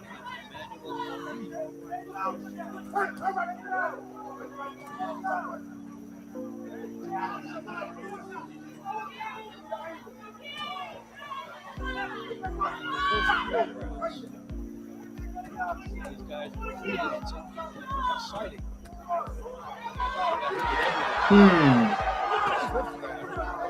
There it is. There it is. Just when you thought that Keith Trump was getting some traction. This is a fight that I enjoy watching. You know, one of those quote unquote low profile fights that are super entertaining, and there are a million of those out there, guys. One of the best ones is Orlando El City Salido versus Teresa Kokiejin. If you haven't seen that fight, my goodness, watching it, you'll be like, wow. Like, you don't expect to see like a technical, unbelievable fight, but oh my God, that's an all-time great fight right there. Orlando Salido versus Teresa Kokiejin. That's the only Thailand name that I can pronounce properly. How are the surveys doing? Let's see. Okay, so we got 6 votes. 2 for Camacho, 7 votes. Okay, 2 for. Oh, wow. So Manny Pacquiao leading the race. Pernell Whitaker versus Manny Pacquiao. 2 southpaws, huh? Damn. Wow. That's. What a fight that is, fellas. What a fight that is. Come on. What are we doing here? And ladies and gentlemen, did Paul Levesque accomplish that? We're doing here. And ladies and gentlemen, okay, there we go. Paul Levesque accomplished that. Okay. We're doing here. Right. Ladies and gentlemen, okay, there we go. Paul Levesque accomplished that. Right. What else? Let's go to some news. Yeah, there's a tale to take for Charlie Suarez, 37 years old, man. Former Filipino commando on Pro Box. I hope he wins. I hope he gets his rematch with Shock, On this day in 1990, Roy Jones Jr. improved to 9-0 with a knockout win over Derwin Richards in Pensacola. Mystery boxer. Okay. Tyson Fury looking sharp in training. What is this? Way up. I'm on the way up. I'm on the way up. I'm on the way up. I'm on the way up. I'm on the way up. Been a long, long time coming, but I'm on the way up. I'm on the way up. Okay. The Pacers could emerge as a surprise. LeBron. Man, I'm sick of this crap, bro. Just sign already. This decisions this guy makes, bro. You're not 18 anymore, bro. Chill out. Michael's better than you and Kobe's better than you. I don't give a shit what nobody says. You're number 3 though. But anyway, the finish that put Raymond Muratalla on the map. Let's see this.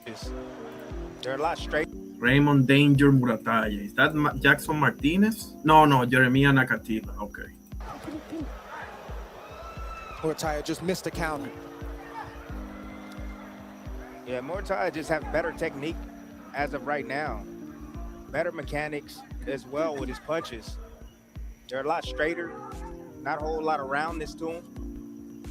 And he takes care of responsibility after defensively when he punches as well, where you have Nakatila that's kind of free-flowing, one-dimensional, really likes to stand in front, needs his opponent to stand directly in front of him to have success. Nakatila is crude, but one thing that is not crude is that right hand. It's always sitting in place on the runway, ready to be launched. Yeah, but you see the movement right now.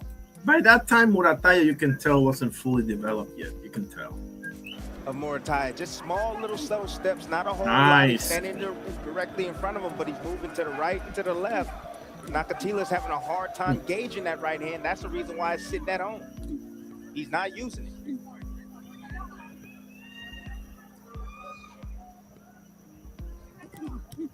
Ooh, there it is. There it is. Right hand comes in. Yep. And another right hand comes in. And Muratalla is doing damage. Now the greatness of that is the lead off right hand because Nakatila, you can tell, is expecting a jab here, right? Like he got tagged with the right, but he's expecting a jab because he keeps showing him the jab. That's top notch stuff, bro. That is being unpredictable right now. Buckles and lands. Right hand comes in. Ah! Yep. That's one of the most devious punches out there. Boots wants his next fight in Atlanta. Yeah, in the A. I love the A. I'm actually trying to get my. That's the pivot podcast. I'll say Floyd probably. Where would it be? Atlanta. In the A? Yeah, in the A. I love the A. I'm actually trying to get my next fight in the A right now. So hopefully we can be in the A. Is it State Farm? State Farm, yeah. Yeah. I love Atlanta though. You know, the atmosphere is crazy. Like especially with like when it comes to boxing. Mm-hmm. Yeah. So yeah. I mean, and too, they know how to throw a party. That's what I'm saying. And when you in the A, I kind of like feel like Philly a little bit to me. So like I feel like at home when I'm in the A a little bit. So yeah, I would say the A. I would say Floyd probably. Where would it be? Atlanta. Next fight for Boots Ennis should be either unification or send in Virgil. Send in Virgil, pack his ass up. Easiest fight ever. Where was I? Okay.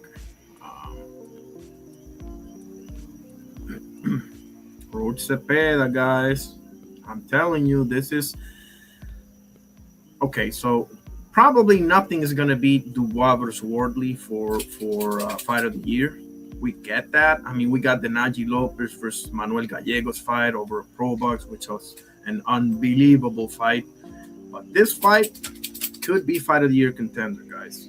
I believe that.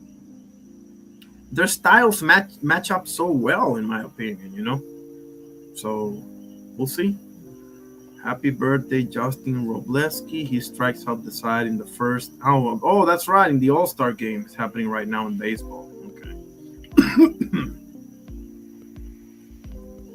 Cedric Dumas has reportedly been cut from the UFC after going 3-5 and no contest in the promotion.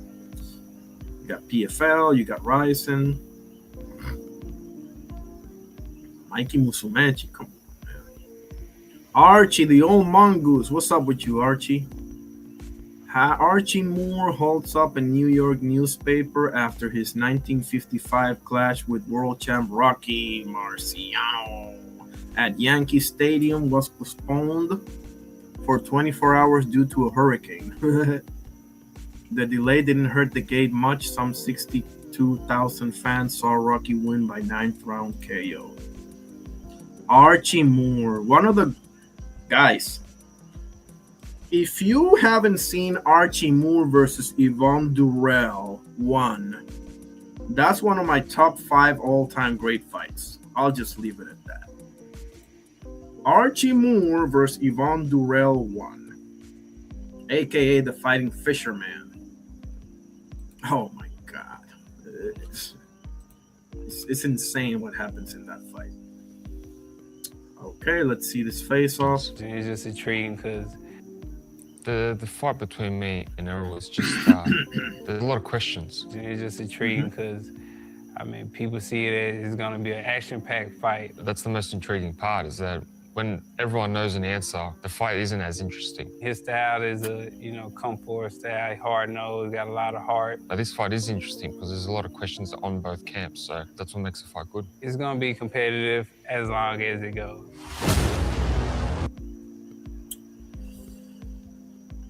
Come on, Errol, pull this off, buddy.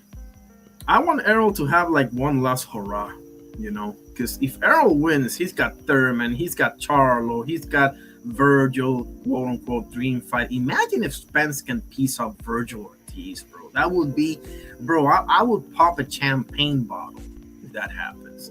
But, you know, first things first. Let's pump the brakes here. Oh, I saw this fight. That was before Margarito decided to put cast in his hands. 19 years ago, Paul the Punisher Williams defeats Antonio the Cast Man Margarito by UD12. That was a tad bit controversial, but in hindsight, I don't care. Well done, Paul Williams. I think there's something wrong with him. He had an accident or something. God bless him. But he was a hell of a fighter, you know. I understand the Maravilla fights. It is what it is, but he was a hell of a fighter, though. When he would lose in spots, he still continued to fight. And that's what's making it so difficult for Margarito to win, because Margarito only can fight in spots.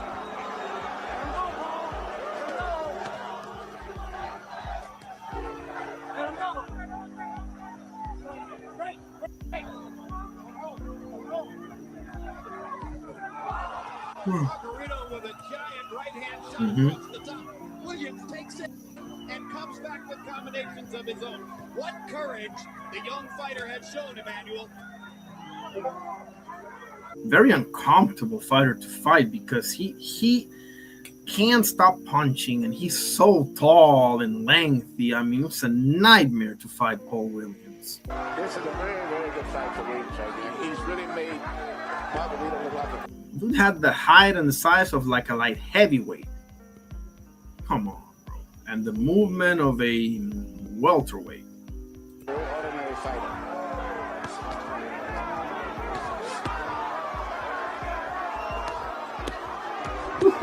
Oh my. If Margarito loses, his date with Miguel Cotto goes down the drain. And now you see the outline of the problem Cotto may be facing toward continued progress in the welterweight division. What if at some point he had to face a showdown with a guy who's 6'1"? And busy all the time, punching and twisting and turning, but all the time punching. Jim, if Williams wins this fight, the odds are that Mosley will fight Cotto. That's right. There's no immediate prospect of a fight between Cotto and Williams. It's just that when you consider Cotto's progress well down the road, at some point it could be the logical step. But now 20 seconds to go here, and Antonio Margarito has not been able to get Paul Williams to wear down. Give the kid his props. He's come back after 2 hard rounds and has won this last round. And that, presumably, but not positively, should cement. Amazing, Paul Williams. Amazing. Oh yeah, let's see this.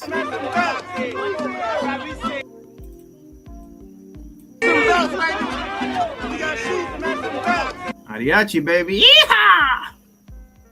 I love it though.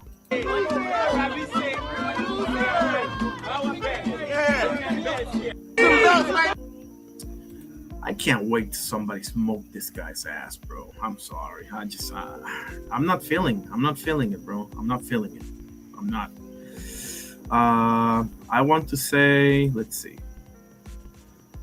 I want to say something. Shakur, don't run no. Shakur, don't run no more, bro. Don't run no more. Herrera said, oh yeah, Yadier Herrera, yep. Said, I'm coming for you, okay? This is boxing. I don't give a fuck about Shakur. I don't give a fuck about Padley. I'm here. I am 22 years old. I have power and speed. Yadier Herrera, man. Yep. Even Tito Mercado has called you out. 41 years ago, July 14, Milton McRory stops Carlos Trujillo in 3, retains WBC 147, that's welterweight title. Stade Louis II, Monte Carlo, Monaco. Okay. 41 years ago, Monaco. Huh? Nice. In fourth defense, Iceman paves way to December showdown with WBA IBF counterpart Donald Curry, demolishing Panamanian in power punching display. Okay. Yeah, Johnny Fisher signed with Sufa. We know this. A unification. Yeah, this needs to happen. Who do I have? I have Caballel, but not by much, bro. This is as 50-50 as it gets. I know Dubois is riding high with that Fabio Wardley win, as he should. But Caballel, bro, like, I just think that once he gets that shot, bro, he's going to grab the bull by the horns, man. Something tells me that, you know. Anyway. Bob Arum tells The Ring that he believes Manny Pacquiao will beat Floyd Mayweather if the rematch takes place. Right now, all favor Pacquiao because he's been the more active guy. Well, I mean, yeah, but I mean, we'll see. I don't know. I'm not really interested, but it's the only fight that really makes sense for the both of them. I mean, what are you gonna do? Are you gonna fight Boots Sanders? No. You're gonna fight Devin Haney? No. I mean, Shakur? Hell no. I mean, nah, bro. It's the only thing that makes sense. Not everyone's name is Mario Barrios, bro. Like one of these young dudes is gonna take your name sooner or later, so might as well fight each other. It's smart, bro. But Dalton Smith, Brian Flores is hunting. Oh, I heard that Puello and Dalton Smith got postponed, so they are gonna fight just a little bit later. I can't remember if it's September or whatever. How would you rate your performance? I watched that young like 5 times. I still give. Yeah, I mean, he had a bad round. I think it was round 3 where Sanders snapped his head back and he was holding and stuff like that. So I get why he says to see, but I mean, well, yeah. That's a fair assessment. I actually like that. He's being honest with himself, though. I appreciate that. Chairman of Shisei Boxing Gym, Shuhei Sasaki, has received an offer for Hayato Tsutsumi to participate in the Riyadh Season Japan event scheduled for February 2027. Hayato Tsutsumi could get his world title shot on the Naoya Inoue versus Bam Rodriguez undercard. Sign me up, homie. Great fighter, this guy. Current heavyweight landscape. WBO Dubois, WBC Caballel, BA is Gassiev, and BF is Bacon. They want Moses to get that belt so badly, bro. They're probably going to run that kid to the ground, bro. I'm hoping it doesn't happen, but yeah. Errol and why he doesn't take... That's Sean Porter right there. There's Sean Porter right there. You gonna tone up? Yeah. just to show people that you are who you are. But I don't roll like that. Just like the car accident. It was like you should take a tune up. I went right into Danny. Just like the eye injury. But most fighters on the serious though, he should take a tune up though. But whatever. Say, well, he got 2 fights. Let me at least get 1. That's what most fighters. I'm not most fighters, man. Yeah. Shit different over here. Like I want the best competition that's available. Oh shoot! Let me see the chat if anybody's saying something. Okay. I respect him. He definitely got a lot of heart. He got a lot of pride. Mm-hmm. So I think it's gonna be great. But I'm not one of those guys who just, I take a tune up, yeah. Or I need another tune up, Like I'm not. That's wasting time for me. I feel like it's wasting time. I'm fighting somebody I know I'm gonna beat. Like, what's the point of that?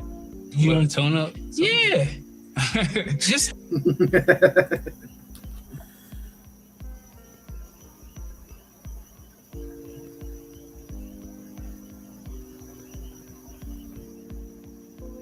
Boxer has announced the signing of highly rated amateur star James Dean Fury on a long-term contract.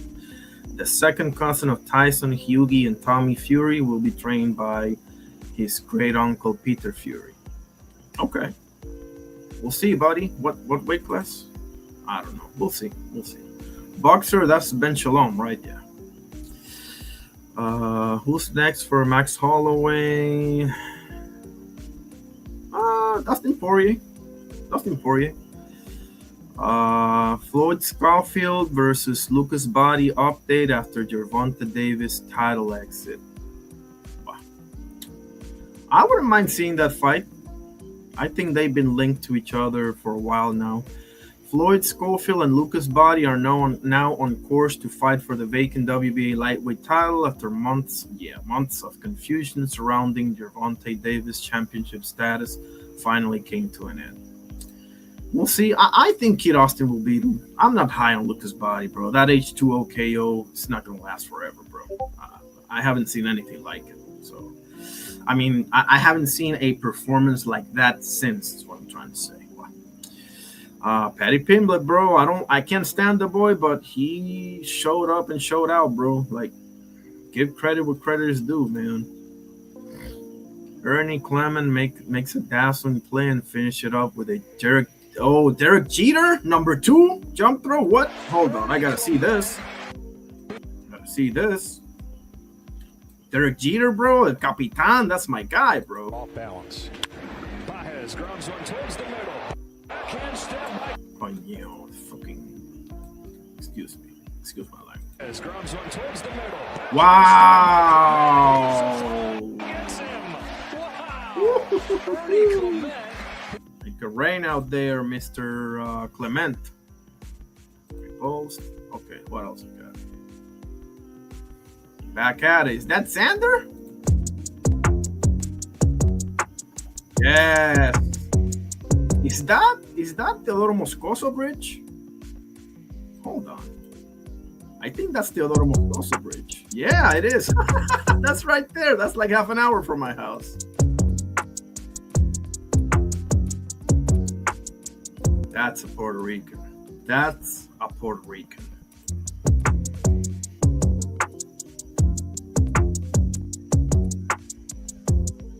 You win some, you lose some, but your nuts are still hanging, bro. Excuse my language. Clay Thompson, who cares? Yeah, Michel Pereira has been removed from the UFC. I heard that. Jermell Charlo versus who is it? Cohen? Whatever. Okay, let me say his name right. I just out of respect. Cohen Mazoudier. Okay. When Loma, oh my goodness, what a performance this one. What a performance this one, guys. This is the one where he was like what Larry Holmes did to Marvis Frazier, just calling for the corner to stop. Andre Rozier gave him the right instructions. Back him up. Keep digging to the bottom. Oh my! Just sensational from Loma.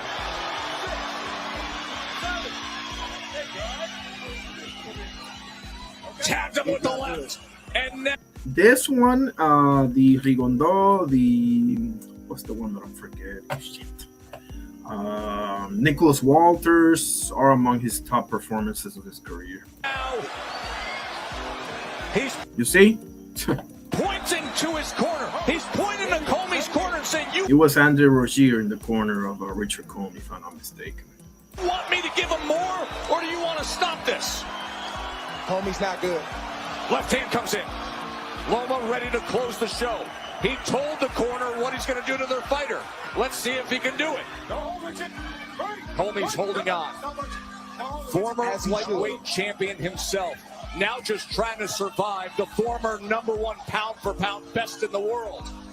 Lomachenko gives it a look. Oh my God. Oh my God. Lomachenko's telling the corner of Comey, "You should stop this." Oh, this is the ref with the freaky eyes. Willis.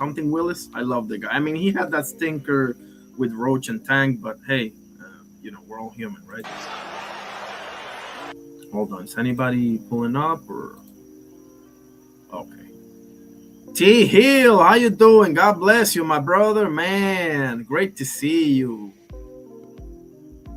By the way, Ryan, I forgot to tell you, I'm about to order George Suvalo's book. I'll let you know when it arrives, buddy. Okay, I can't wait to read about this guy. God bless you, T Hill, bro. I hope everything is good with you. I hope that you recover. Oh yeah, I need to wrench up Cosmic, man. What the hell am I doing? I'm sorry. Give me 1 second. 1 second. Cosmic, are you still there? Let me wrench you up, my guy. Hold on. Where is he?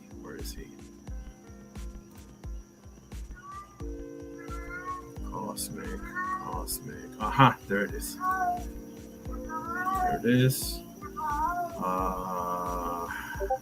Moderator. Yes. There you go, Cosmic.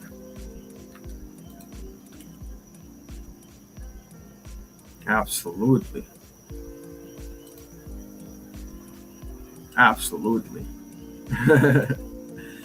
Ryan from the 6.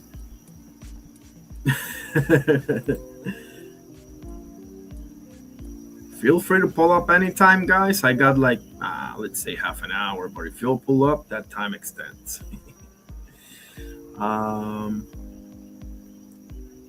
Shout out to for for sure. They're saying hi to each other. Absolutely. The greatest man alive. I haven't reached up D3, man. What the hell's wrong with me? Hold on. Man, I'm slipping. Thank you for keeping me in line, T Hill. That's my guy right there. And do me a favor, T Hill. Tell on McQueen that I would like to do a live with him, so that we can get into Marvin Hagler's book, because we got the same Hagler book, and I'm almost finishing it. So tell Ian McQueen, if you got his number, that I would love to do a live with him. So we can check on Marvin Hagler. Do a tribute to him. A special on him, however you call it. Okay. No, Nomaschenko was Rigondeaux. Nomaschenko was Rigondeaux, and to a degree Nicholas Walters, but no, it wasn't Richard Comey. It certainly looked like it, doesn't it, Ryan? How in God's name did I not wrench up just two, man? What the heck? All right, let me do it right now. That's why I need you here, T Hill. You're my guy. You're like, hey, man, you're slipping, man. Get your ducks in line, will you? Okay, there it is. And Vacay Bay as well, for sure. For sure. It's just that I was doing a tribute to Pernell Whitaker, bro, and why am I doing excuses? Okay, where was I? Oh, yeah. What a performance this was. Come on.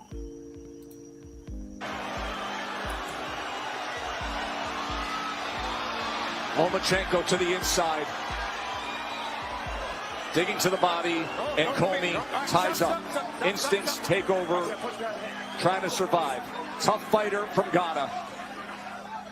Oh, I didn't know Richard Comey was from Ghana. Another solid fighter from Ghana. Ghana, Nigeria, South Africa are, as far as I'm concerned, the top three countries that give boxers out of Africa. Mustafa Hamsho was from Syria. That's the Middle East. I'm probably forgetting one or two countries. So prideful. Get you knocked out. It can be too tough for your own good sometimes. Yes. Uppercut lands. Wobbles Comey. Batters him upstairs. Raining in shots. I mean, I understand to a degree why he doesn't stop it, because he does have his hands up. He's moving or trying to, but he's basically out on his feet. Both levels is Lomachenko. Comey finds the strength to punch back. Sweeping right hand misses, and Loma lands a left again.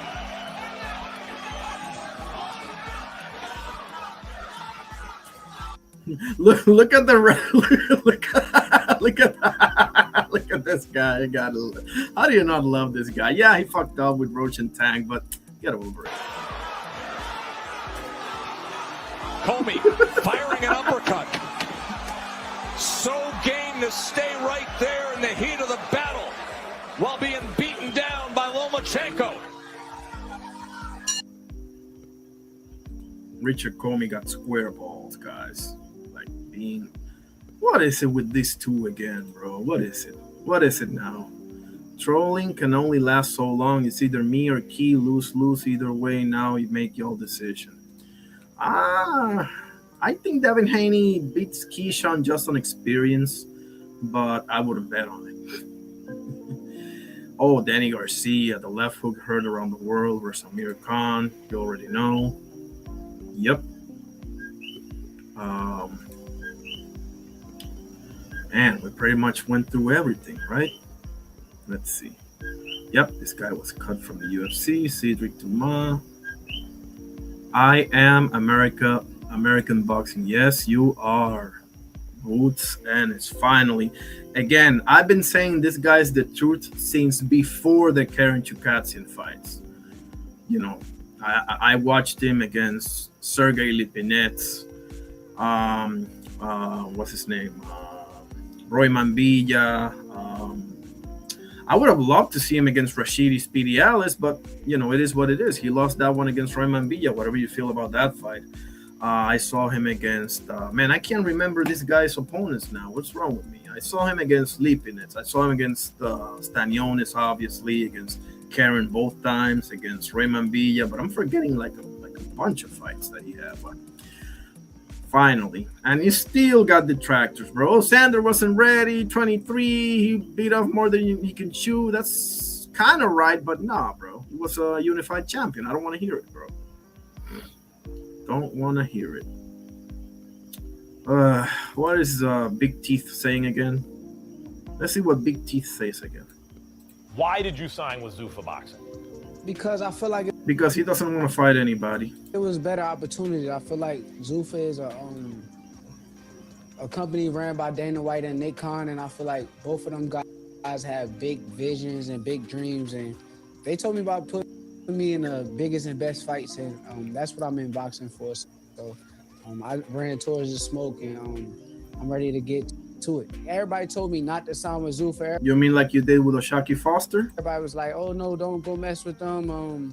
They haven't done nothing in boxing." But I like to try new things. I'm not a person that's like not open-minded. So with that being said, I'm really proud of myself for making this decision, and whatever the future holds, I'm ready for.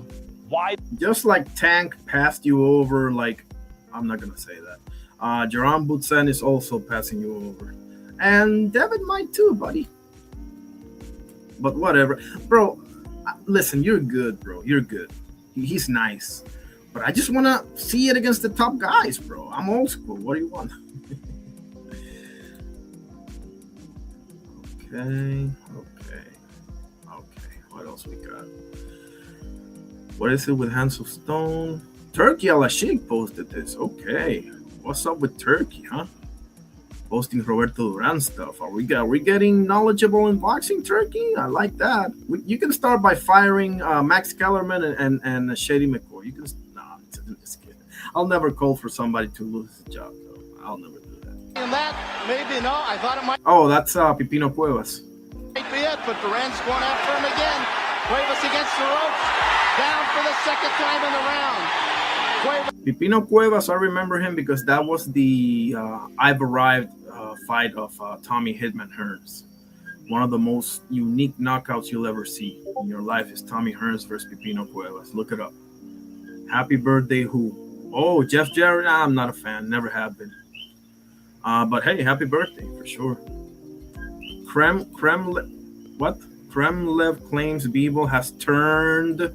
Oh shit! You see, this is when gets me giving the people's eyebrow to people. Let me give him the people's eyebrow. Give me 1 second. Where is this? There it is.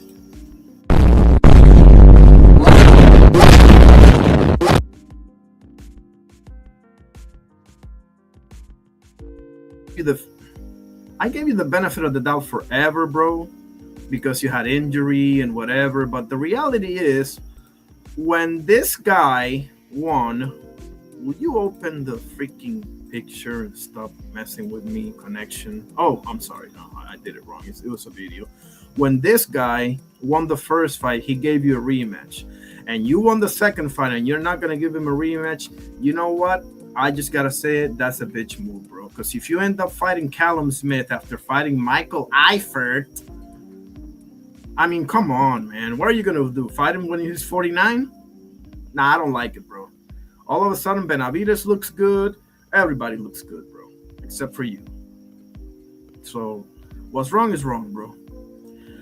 The Sixers, big three of Joel Embiid, Jaylen Brown, and Tyrese Maxey have all been in contact with the. Oh man, enough with LeBron James, bro. Wrestling news: Keith Lee believed to be done with pro wrestling. Man, he's been done so wrong, bro. Like, golly. Plus, he divorced with Mission. Matt Brown believes Conor McGregor was feeling the pressure before suffering a devastating. I don't know why he did that like jumping wheel. I don't know what the hell he was thinking, but whatever.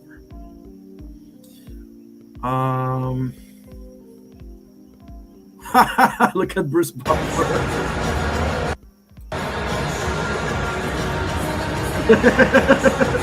It's time. Woo! Woo! Are we doing the Ric Flair? Woo!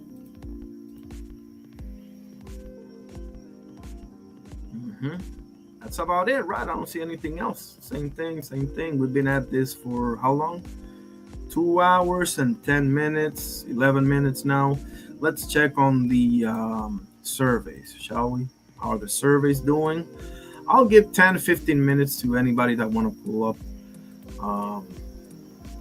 Okay, we had 9 votes. Most for Manny Pacquiao. Man, Pernell versus Manny Pacquiao. Wow. So we got 1 vote for Aaron the Hawk Pryor. 2 votes for Duran and Camacho. That's 2, 5. Okay. 2, okay, and 4 votes for Manny Pacquiao. I like it.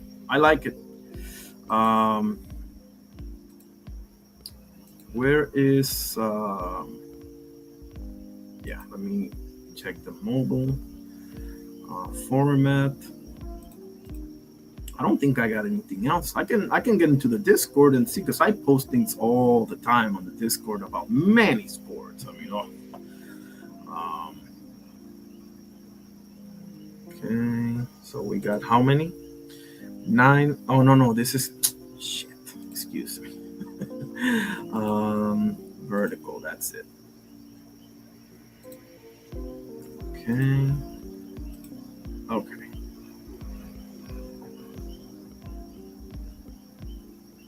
Okay, how many? Last time it was only 1. Still that way. 1 vote for Duran. Okay, fair enough. Let me end the survey on the mobile. On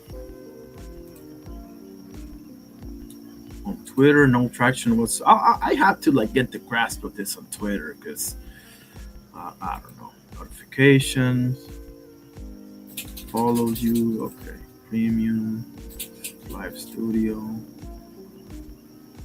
Yeah. Okay, I'll get it. I'll get the hang of it sooner or later.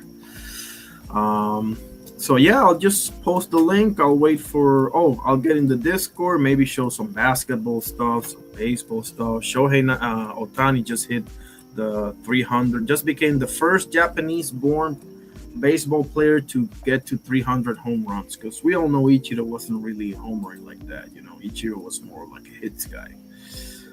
Let's get into it. Okay. Robert Whitaker, Ben Whitaker is reportedly in advanced negotiations to fight Conor Wallace in an IBF lightweight title final eliminator on October 3rd in Birmingham, England. This is another guy that got to step up in competition, bro, sooner or later, you know? I mean, we all enjoy watching you dancing, styling, and profiling on people, but I mean, we got to see it against the real ones. That whole Suleiman and Devin Haney, I never got tested. Yes, I was. Whatever. Oh, I got to show Roman Reigns catching a body as well. Let me show you Roman Reigns catching a body. What if you do beat me at some... Come on. What's going to happen?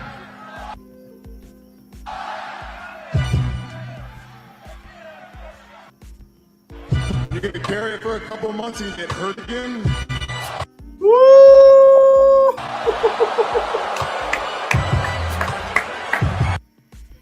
I mean, don't act shocked. That's what happens every single time. Bro, he burned him with that one, but it gets better. Do workhorses walk like this? Damn. Come on, really? The connection's gonna get... Okay, some would say it's self-sabotage.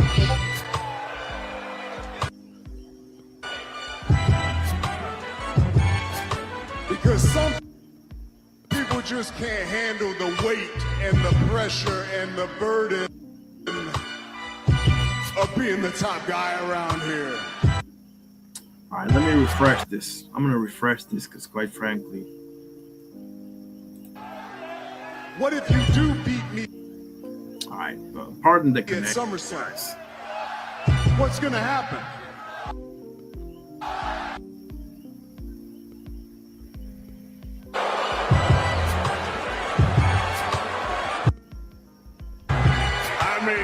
automatic shock. That's what happens every single time.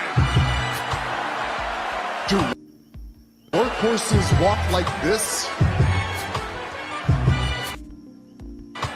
Man, stupid connection. Let me just put the link here so y'all can enjoy it, because this is gold level shit right here, guys. Roman Reigns. That's why he made my Mount Rushmore, guys. Like, listen, I had Stone Cold Steve Austin, The Rock, Taker, and Piper. Sorry, Piper. Sorry, Macho Man Randy Savage. It's Roman Reigns, guys. I mean, it is. It is. See if I can get it now. Oh, come on. This sucks. Some would say it's self-sabotage. I never use Facebook. I think that's part of the problem. I'm almost never on Facebook. Because some people just can't handle the weight and the pressure and the burden. Okay, you know what? Screw this. Let me just start. Because I watch a lot of like history stuff and La Noche de los Lápices in Argentina. Like I watch a lot of like different type of stuff. I don't only watch like sports, you know.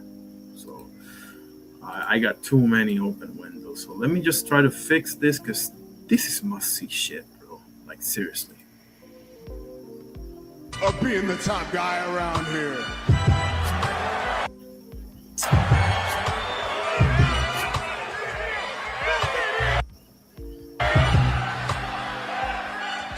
I'll say it because everybody's thinking it. You want to know how I know you're number 2? Listen to this. Because after all these years, he still needs a money in the bank briefcase. Come on. Shit. Become champion.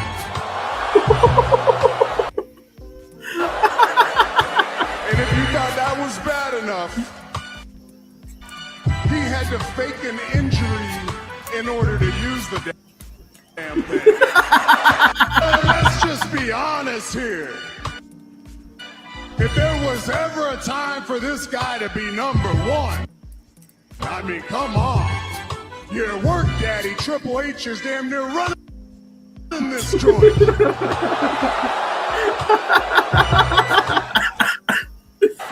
they tried, boy. They tried, they tried. I mean, they pretty much gave you all my stuff. And you still couldn't walk in my shoes, number 2. So let's just call it what it is. Let's call a spade a spade. You're number 2, always gonna be a number 2. I'm number 1, always gonna be number 1. And just acknowledge it, bitch. Woo!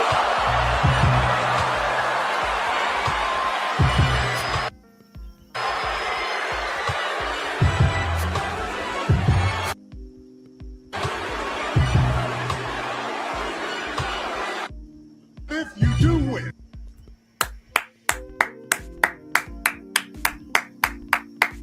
Come on, bro. What are we talking about here? Let's go. Guys, I grew up in the Attitude Era. Okay? Like, I've seen the best of the best of the best. This guy is up there, bro. I don't care what nobody say. I don't care what nobody say. Yeah, when he was the top dog, boo him to death and whatever. The tribal chief? Forget it, bro. Forget it. Forget it. Did I put the... Yeah, I put the link up. Okay, awesome. Let's see. What time is it? 11:30. I'll give it 10, 15 more minutes. Screen.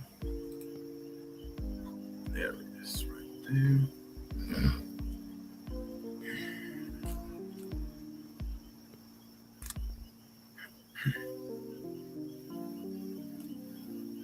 I hope everything is going good with your recovery and everything to heal. And I hope we get to the Bible study soon.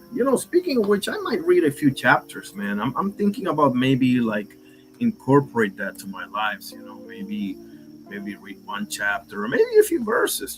Depends, I guess. Let me see what we can find on the Proverbs. My favorite chapter of the whole Bible is the Proverbs, the Acts of the Apostles, and obviously the Gospels. Let's see.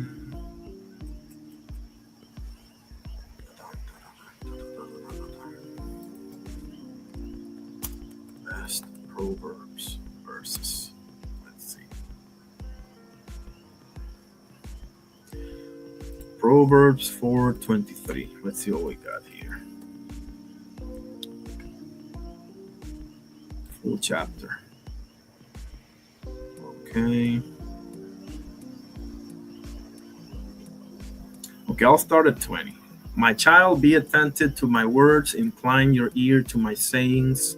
Do not let them escape from your sight. Keep them within your heart, for they are life to those who find them and healing to all their flesh.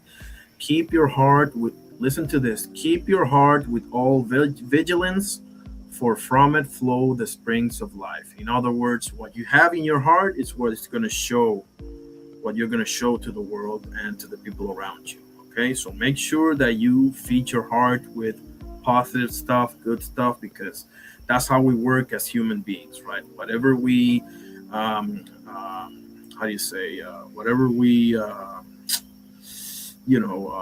favor, the positive or negative side, that's what it's going to come out of us. I probably said that wrong, but I hope you get the point. Okay, I keep going. Put away from your crooked speech and put devious talk far from you. Heard that?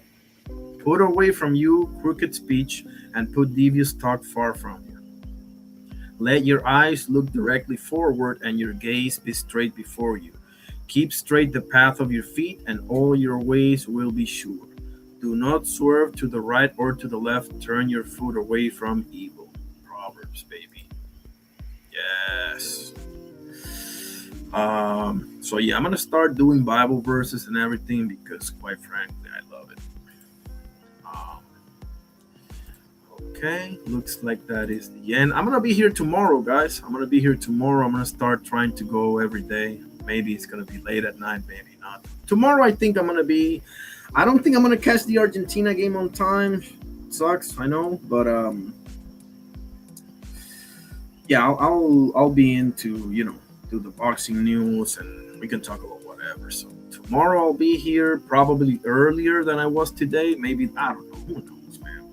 We'll see how this whole thing plays out. But let's see what we got on Twitter. Okay, there you go. All right, so how do you put like this spaces where people can pull up or I don't know on the X? I gotta ask Ryan that question.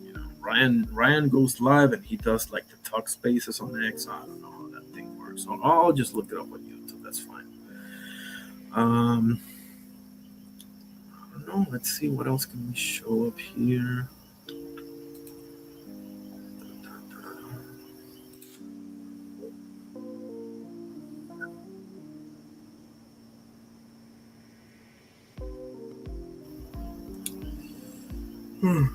Oh, man.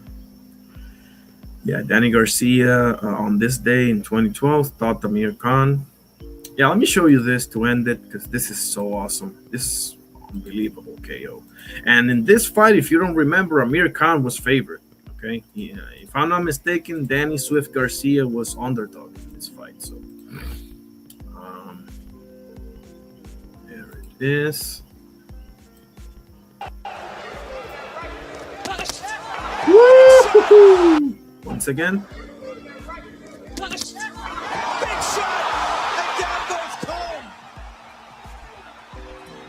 Bam! He's in deep trouble. Wow, what a nasty fall, bro. Is that minute for Khan? Here we go, round four. Good right hand by Danny Garcia. Khan hits the ground again. This should be a knockdown. These guys have legally outlawed the jab. And another big shot by Garcia. Garcia. That's the third knockdown of the fight. 6, 7, 8. You okay, man? Connor's barely there. Nah, that was a good stoppage. I'm not the biggest Kenny Bayless guy, but that was a good stoppage, bro. You were done, especially knowing how your chin goes, bro. Like, seriously. Now, Danny Swift Garcia really impressed me in the Lucas Matisse fight. Like that. That was the. You gotta remember, Lucas Matisse was murking people left and right. You know, Mike Dallas Jr., Lamont Peterson. You know, like he was scary, bro. Like he wasn't the most technical dude or skilled dude. Yes, of course, but he could sleep you, man. All right, that seems to be the end. Let me just hang on a second. Okay, let me end it with the Lord's Prayer. Let me first close the survey. 9 votes, 1 for Pryor. So the question is, which of these fantasy matchups interest you the most with Pernell Whitaker, right? So we got 1 vote for Aaron the Hawk Pryor, 2 votes for Roberto Duran, 2 votes for Hector Macho Camacho, and 5 votes for Manny Pac-Man Pacquiao. And on the mobile format, we got 1 vote for Hands of Stone, Manos de Piedra, Duran. Let me go ahead and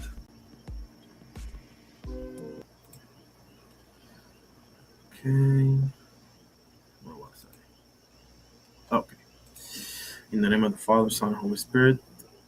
Our Father, who art in heaven, hallowed be thy name. Thy kingdom come, thy will be done on earth as it is in heaven. Give us this day our daily bread, and forgive us our trespasses, as we forgive those who trespass against us.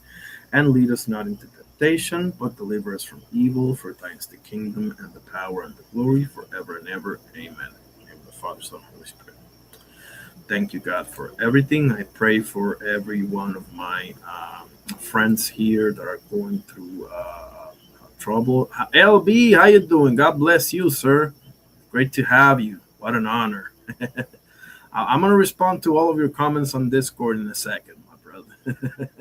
Great to see you. You're catching me in the end, but if you want to pull up, let me know, bro. Let me put up the link there. I'll give you a few minutes, whatever time you want, because I don't really have to get up early tomorrow. So if you want to pull up, or if you just want to chat it up, however you want to do it. Tell me something. How do you see Errol Spence versus Tim Sue? I think you said that already on the Discord. You got Errol, but how do you see Pacheco and Aline, bro? Give me something. Give me the sauce. Who else is in there? Oh, Andy Cruz. Yeah, Andy Cruz is in there as well. Give me some sauce on that one before I go. Or let me know if you want to talk, because again, like I got time, like I don't mind. So that goes for anybody. Is anybody in Twitter? I saw one person there. Whoever's watching on Twitter, if you want to pull up, let me know, okay? And I appreciate you for tuning in. Make sure you subscribe and everything. This is my very first live on Twitter simultaneously with YouTube, so I don't know what the hell I'm doing. But yeah. I think Pacheco's going to do it, man, because, I mean, he's going to jab him to death. And, Alim is a shorter, older man with shorter arms and everything. So, Diego Pacheco's not my guy, bro. He's not my guy. That performance against Trevor McCombie was dreadful. The Kevin Lelesajo fight was not so bad, but that's like one not so bad performance out of how many? Like, I wasn't impressed with Steven So-Called Nelson. I wasn't impressed with Trevor McCombie, and I wasn't impressed with, I mean, the Kevin Lelesajo fight, okay, maybe. I'll give you a maybe. Not even a yes, a maybe. LB says, I think that Spence versus you will be a draw. Interesting. Yeah, I'm saying that I don't think Spence is gonna get the benefit of the doubt if it's close. So if it looks like Spence got him 8-4 or 7-5, they're gonna probably call it a draw. So I actually like that forecast. Pacheco's gonna win. Pacheco's gonna win. He's the young, dude, and whatever. Boxing is boxing is not so interesting this weekend, in my opinion. But we got the Spence U, we got Roach Cepeda coming up, we got a bunch of good stuff coming up. So definitely looking forward for that one. So yeah, without further ado, guys, I'll probably be in here tomorrow. So I don't think I missed out on anything. We went over several clips of Sweet Pea versus Chavez versus Buddy McGirt versus Suma Nelson. Um, Also, probably going to try to show you some Jose Luis Ramirez and the Tito fight and the. Oh, I showed you the Diosbeli Hurtado KO as well. And the fight that I want to get into is Jorge Maromero Paez. Got to get into. Oh, and Wilfredo Rivera as well. Hell of a fight. Right, LB? Yeah, it's not interesting at all, bro. At all. Um, I mean, it would have been more interesting with Cruz and Bell, but Bell went to Abdullah, so Cruz now is fighting a guy named, I think, Abraham Montoya, who's a late replacement, who's 20 some wins and 7 losses. I mean, whatever. We'll see. But I don't know if I'm going to see that one. I'm probably just going to join another live doctor or just do whoever, Bruce Gas, whoever. So T Hill, if you're still there, tell Ann McQueen that I want to do that live with him whenever he wants to and is able to. And of course, you more than welcome, and anybody else is more than welcome to be on that live. We are reading this book right here. Let me show my face. Um, Hang on a second. What? Oh, okay. Hold on. What is this? What is this? Hold on. This is the book that we are. The hell happened? I'm sorry. I haven't done this in a minute. Give me a second. Where is the? Turn it up. I mean, okay. Okay. I'll show it to you next time then, because I don't know what the hell's going on. Solo layout. Okay, there it is. And how do I?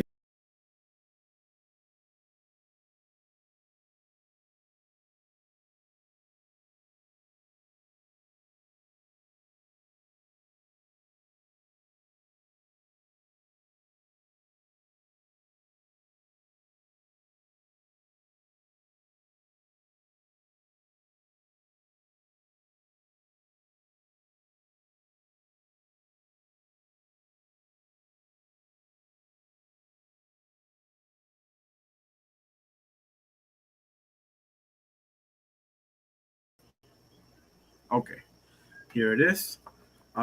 This is the book that we're reading right now. Okay, the Marvin Hagler story. Now I'm right on the chapter that is about uh, the Headman Hearns fight. See that? Okay, so because it's going from fight to fight, like that's the way this book is laid out. It talks about him at first and what have you, but I gotta get to reading, bro. I'm not the most, unfortunately, the most disciplined guy on planet Earth, but hopefully, you know, we get that cleaned up. What's up with LB says? What's up with boxing? The rest of this year, the schedule it is whack, isn't it? I mean, there's a lot of announcements that are pending. Like for example, it's pending AJ versus Fury. Shakur versus Devin or Keyshawn versus Devin is pending as well. Even Ryan versus Conor Ben is pending, bro. Like, there's a lot of question marks. So I think it's gonna get better. Maybe I'm just the cockeyed optimist in the building as usual. But I think it's gonna get better. I think Boost is gonna get a hell of a fight. I think Virgil is gonna fight somebody. He has to, right? He has to. Things are gonna.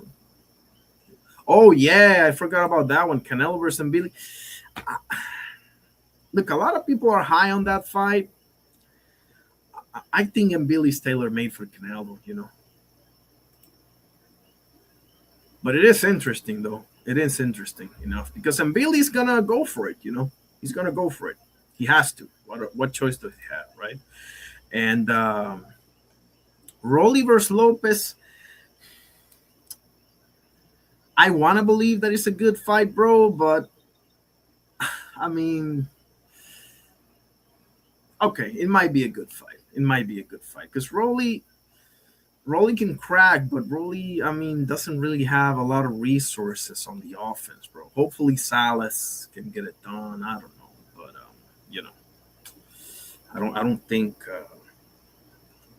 I don't think, and I can't stand Tio. Like I'm rooting for Rolly, right? But we'll see, You know, LB says Haney not fighting none of those guys you mentioned. Probably not, man. Probably not. I mean, Haney, not for nothing, bro. He fought Loma and he fought Brian Norman. Jorge Linares is not so bad. I don't know. I don't know, man. We're not getting the fights we want. None of these guys want to lose. They all want to say they're the best. They all want to say they're the man. I don't get it, man. Like, it is what it is, bro. It is what it is. But I believe you. I believe you. Yeah, Tank is out for at least the remainder of this year, so we can forget up. That's why Kid Austin and Lucas Body is being rumored for what is it, the WBA title or something? Like Carrier says, irony, you look like El. Who is that? El Eje. El Che, get out of here. Che Guevara. Get the fuck out of here, Carrier. Che Guevara, I mean, maybe a little bit. Carrier's nuts. Gotta love Carrier, bro. But Carrier, let me tell you something, bro. It's LBC. Yeah, they don't want to lose. You don't got no business bringing up Floyd Mayweather, guys. You're hiding behind that shit, bro. Because Floyd Mayweather, he retired undefeated not by dodging and going around and telling people, fight this guy and I'll fight you. And then, nah. He retired undefeated because he was the best. Get that through your freaking head. LB's laughing. It's frustrating to me when I'm on panels and I'm criticizing Shakur Stevenson, for example, and people bring up skin color. It's highly frustrating to me because what that tells me is that since you don't have box, and you know who I'm referring to, Carrier,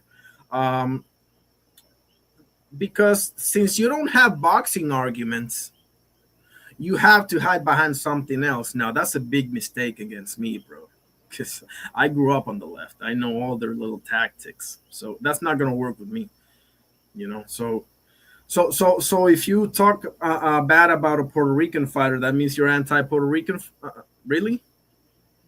If you talk shit about Naoya Inoue, that means you're anti-Japanese?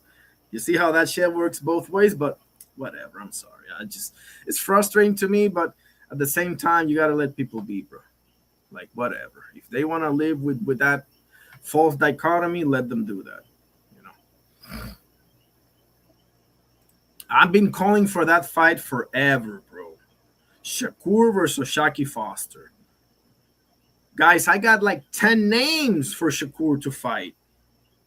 Off the top of my head, without even trying. Okay.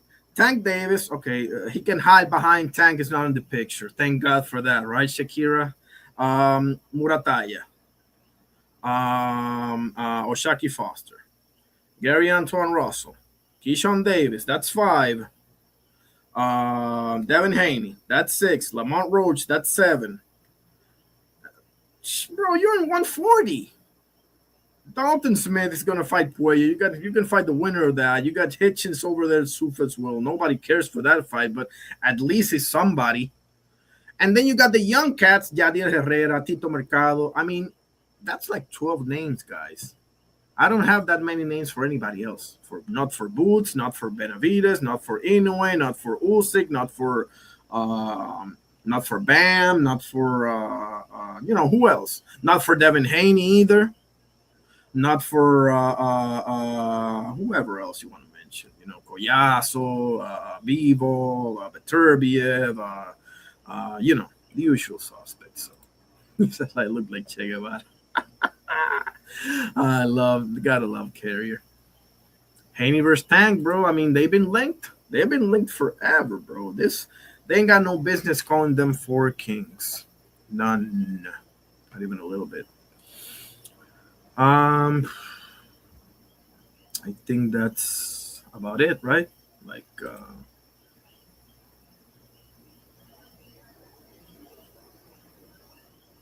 can't post comments to what happened here.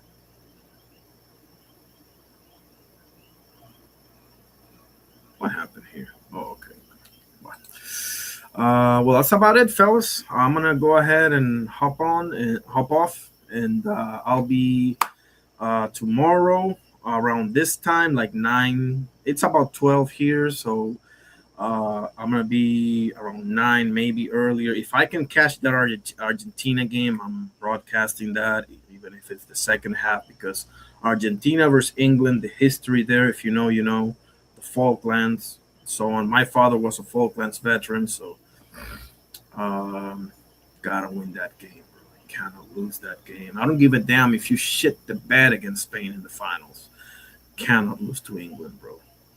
Can't have that. But until then, this was your boy Irony Boxing. God bless you all. Actually, let me pray again, because my tradition is I do the prayer right before I go. So, in the name of the Father, Son, Holy Spirit. Our Father who art in heaven, hallowed be thy name. Thy kingdom come, thy will be done on earth as it is in heaven. Give us this day our daily bread, and forgive us our trespasses as we forgive those who trespass against us. And lead us not into temptation, but deliver us from evil. For thine is the kingdom and the power and the glory forever and ever. Amen. In the name of the Father, Son, Holy Spirit. Thank you, God, for everything. I give you a prayer request for my brothers Thomas Hill, Just Do Boxing, also Jareel Hadi. Have them, they're having health issues. Please allow them to have a full recovery. And I pray for all of you, and I hope you all have a great rest of your week. In the name of the Father, Son, Holy Spirit. Thank you, God, for everything. Yes. So yeah, I will be tomorrow. So if anybody want to hop in, I still have time. If anybody want to hop in, I got time. I'll give you 5 minutes. If you want to hop in, there's the link right there. So I still got time. I don't have to get up early tomorrow. So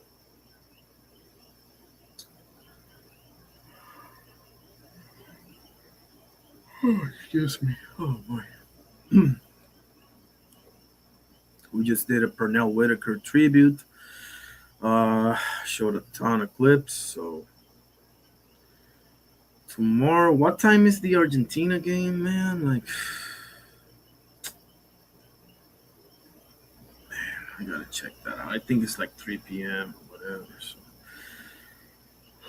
Messi better not get messy tomorrow. Messi better not get messy.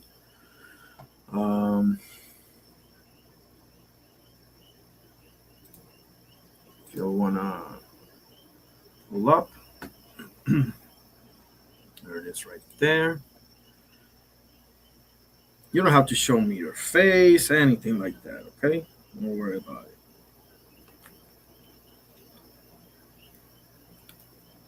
Oh, let me check on X. What's happening on X?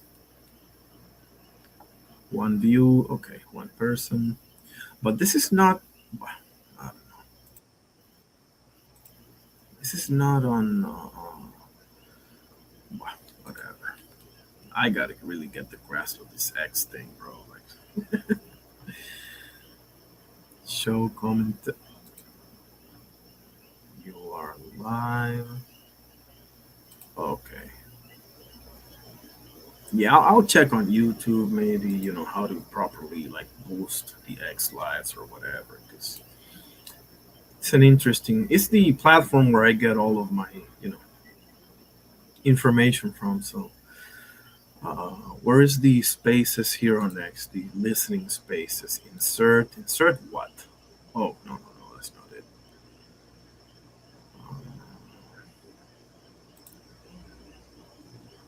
Yeah, everybody. How do you do like? Because every time I see Ryan live, he does this thing where you can hop into the like spaces or whatever. Oh man, I'll look it up. Gotta do my due diligence. Yeah. Yeah. You know what? Let me just read the book out loud. Again, this is the. Let me give you some of this. Okay. I'm gonna give you some of this. I'm right on the chapter of. Again, the marvelous one versus the hitman. Okay. Let's just read a few pages, shall we? Because I don't really want to go still. Back in the early months of 1982, Bob Arum had convened a meeting at which Steve Wainwright, Marvin Hagler's lawyer, and Emmanuel Stewart, of course, Kronk, were present. The purpose was to agree a unique three-fight contract which would see Hagler fight three middleweights from Stewart's Kronk gymnasium. First of all, the undisputed world middleweight champion would face the all-action Mickey Goodwin. Next, he would take on William Caveman Lee. I know you know that name, fellas, my boxing heads. Caveman Lee versus John Locicero. Watch that fight, guys. That's a top 25 to 30 fight of all time. Caveman Lee versus John Locicero. Anyway, first Mickey Goodwin. Next, he would take on William Caveman Lee, and finally, he would pitch himself against Thomas the Headman Hearns, right? For the main fight of the trilogy. After Hagler clobbered Caveman Lee in less than a round, the rescheduled fight against Goodwin was complicated by the fact that the Kronk fighter struggled to recover from his injured hand, so Stewart, Arum, and Wainwright elected to go straight to the eagerly anticipated matchup with Hearns on May 24th in Windsor, Ontario. So the Hearns fight happened because the Mickey Goodwin fight fell through. Because of what? He had injury, right? I just struggled to recover from an injured hand. Okay. Despite the hype, the fight did not take place, to the frustration of both combatants, who spent the next 3 years facing a variety of opponents, yet still demanding it. Hmm? Hagler made no secret, however, of the fact that Hearns occupied second place on his personal hit list behind Ray Leonard, who had teased the brooding champion before announcing his retirement in 1982. You remember that infamous where he had Marvin Hagler show up to whatever place it was, I can't remember, and he like, oh, I would love to fight Hagler, but it's never gonna happen because I'm gonna retire. He did that whole shtick with Hagler, but it was bad, right? Like, nevertheless. Then re-emerging in 1984 to fight the limited journeyman Kevin Howard, by the way, who gave him some trouble. Watch Sugar Ray Leonard versus Kevin Howard if you have it, guys. Pretty good fight. Who succeeded in knocking the showman down before he was halted in the ninth round. That's right, he dropped him. I forgot about that. This lackluster showing immediately prompted a return to retirement and caused Hagler to revise his sights and elevate Thomas Hearns to the top of his list of targets. Hearns had rebuilt his stellar reputation after the loss to Sugar Ray Leonard and had recently dispatched Fred Hutchins and Roberto Duran inside. Oh, yeah, that Roberto Duran knockout, bro. Yeah. Inside 3 and 2 rounds, respectively, to defend his light middleweight crown. That's 154. The anticipation among the boxing fraternity was huge.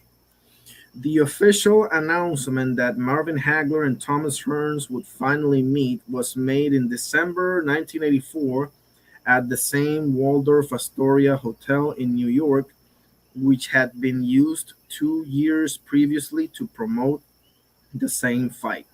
Okay, yeah, I remember the Waldorf Astoria. As the sole promoter, Bob Arum oversaw the event and watched both fighters guardedly greet each other. Arum announced that both men would earn in excess of 5 million. In fact, Hagler had won his first fight. Oh, hold on. In fact, Hagler had won his first fight at the negotiating table and received 5.7 mil to Hearns' 5.4 mil purse. So Hagler's purse was 5.7 mil, and Hearns' purse was 5.4 mil. Okay. Um, in the new year, the three central figures embarked on what Hagler dubbed the Magical Mystery Tour, unquote, as they visited 22 cities in just 2 weeks. What the hell? Am I reading that correct? Let me read that again. In the new year, the three central figures, I'm guessing that's Bob Arum, Hagler, and Hearns, right? The three central figures embarked on what Hagler dubbed the quote unquote, the quote, magical mystery tour, unquote, as they visited 22 cities in just 2 weeks to promote their clash. Wow. The fighters insisted on traveling in separate corporate jets and would only meet at the press conference. Yeah, they didn't play buddy buddy. Ryan says, "Gee, 5 million exactly. 5 mil back in those days, like 50 now, maybe more." Hey, bro, how do you do the X thing? Can you give me a little? Actually, let me show you the book that I'm trying to get from Chuvalo. About Chuvalo, excuse me, not off Chuvalo. Like I'm getting it from him now. Let's see if I can show you this card. This is the book that I'm about to order.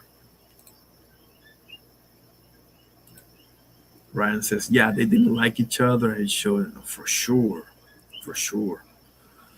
Yeah, that was the one that Hagler just went to jail. Basically, yeah, he got away from the family. He got everything. So, with the war in the cold, with the boots, everything. Um, oh, okay, yeah, yeah, we can talk on Discord. Absolutely, yeah, yeah, we can set that up for sure, for sure. Let me show you the book that I'm trying to get from your man, George Chuvalo. Love that guy, man. You want to talk about a warrior, a gladiator, a Roman gladiator, a Maximus Decimus Meridius? That's George Chuvalo. I forgot his nickname. I know he's not doing so good, bro, but if there's any way for you to see this, George Chuvalo, my hat goes off to you, bro. Great career, bro. Legend. Did I hold on? What? Oh, hang on a second. Did I put it on the? Why is it not showing? Why? I don't know. So okay, no. There it is. Okay, this is the book that I'm trying to order. See? And what I like about it is that it's got how many? 416 pages. So I'm expecting to see the whole story, the full breakdowns of the fights, a fighter's life, the story of boxing's last gladiator, Chuvalo. Okay? Coming soon. Oh, no, don't worry about it. I'm going to be here tomorrow too. I'm going to start doing this more often. So we just talked last night. Don't worry about it. You're my guy. You're my Canadian brother. Everybody watching, follow this guy. If you want to put your link up in there, bro, his name is Ryan from the Six. Just like that, right? Ryan from the Six. or Ryan Frazier. That's Frazier, correct? Um, Follow him. This is a good dude. His brother fights professionally.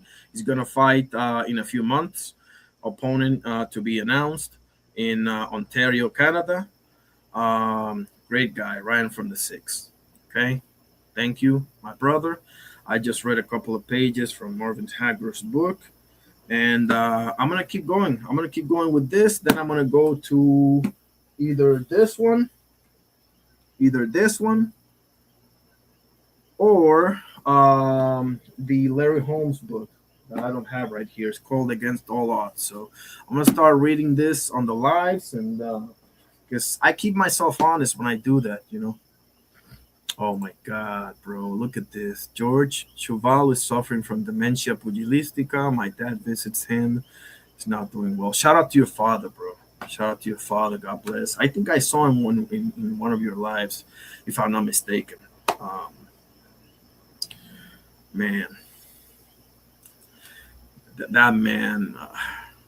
I'm gonna, as soon as I get that book, I'm gonna start reading it right here. Bet. So yeah, I think that's about it, right? I appreciate everybody that pulled up. Ryan from the Six, my Canadian brother. Everybody, Joey, first time, my Boricua brother from Juana Diaz, Cosmic, T Hill, Crush the Legend, Carrier, LB, you know, appreciate you all. Jay Will, Just Do Boxing. Come on. I was so blessed today. Vacay Babe, D Free. Love all of you guys. Chad, hey, Ryan, Chad pulled up. You remember Chad from our, our conversation last night? He pulled up, bro. I love the guy. Yeah, we're growing, man. So yeah, we shall see you soon. This was your boy Irony Boxing, my 109th live, and God bless you all. Stay safe, and Argentina's gonna win tomorrow. See ya.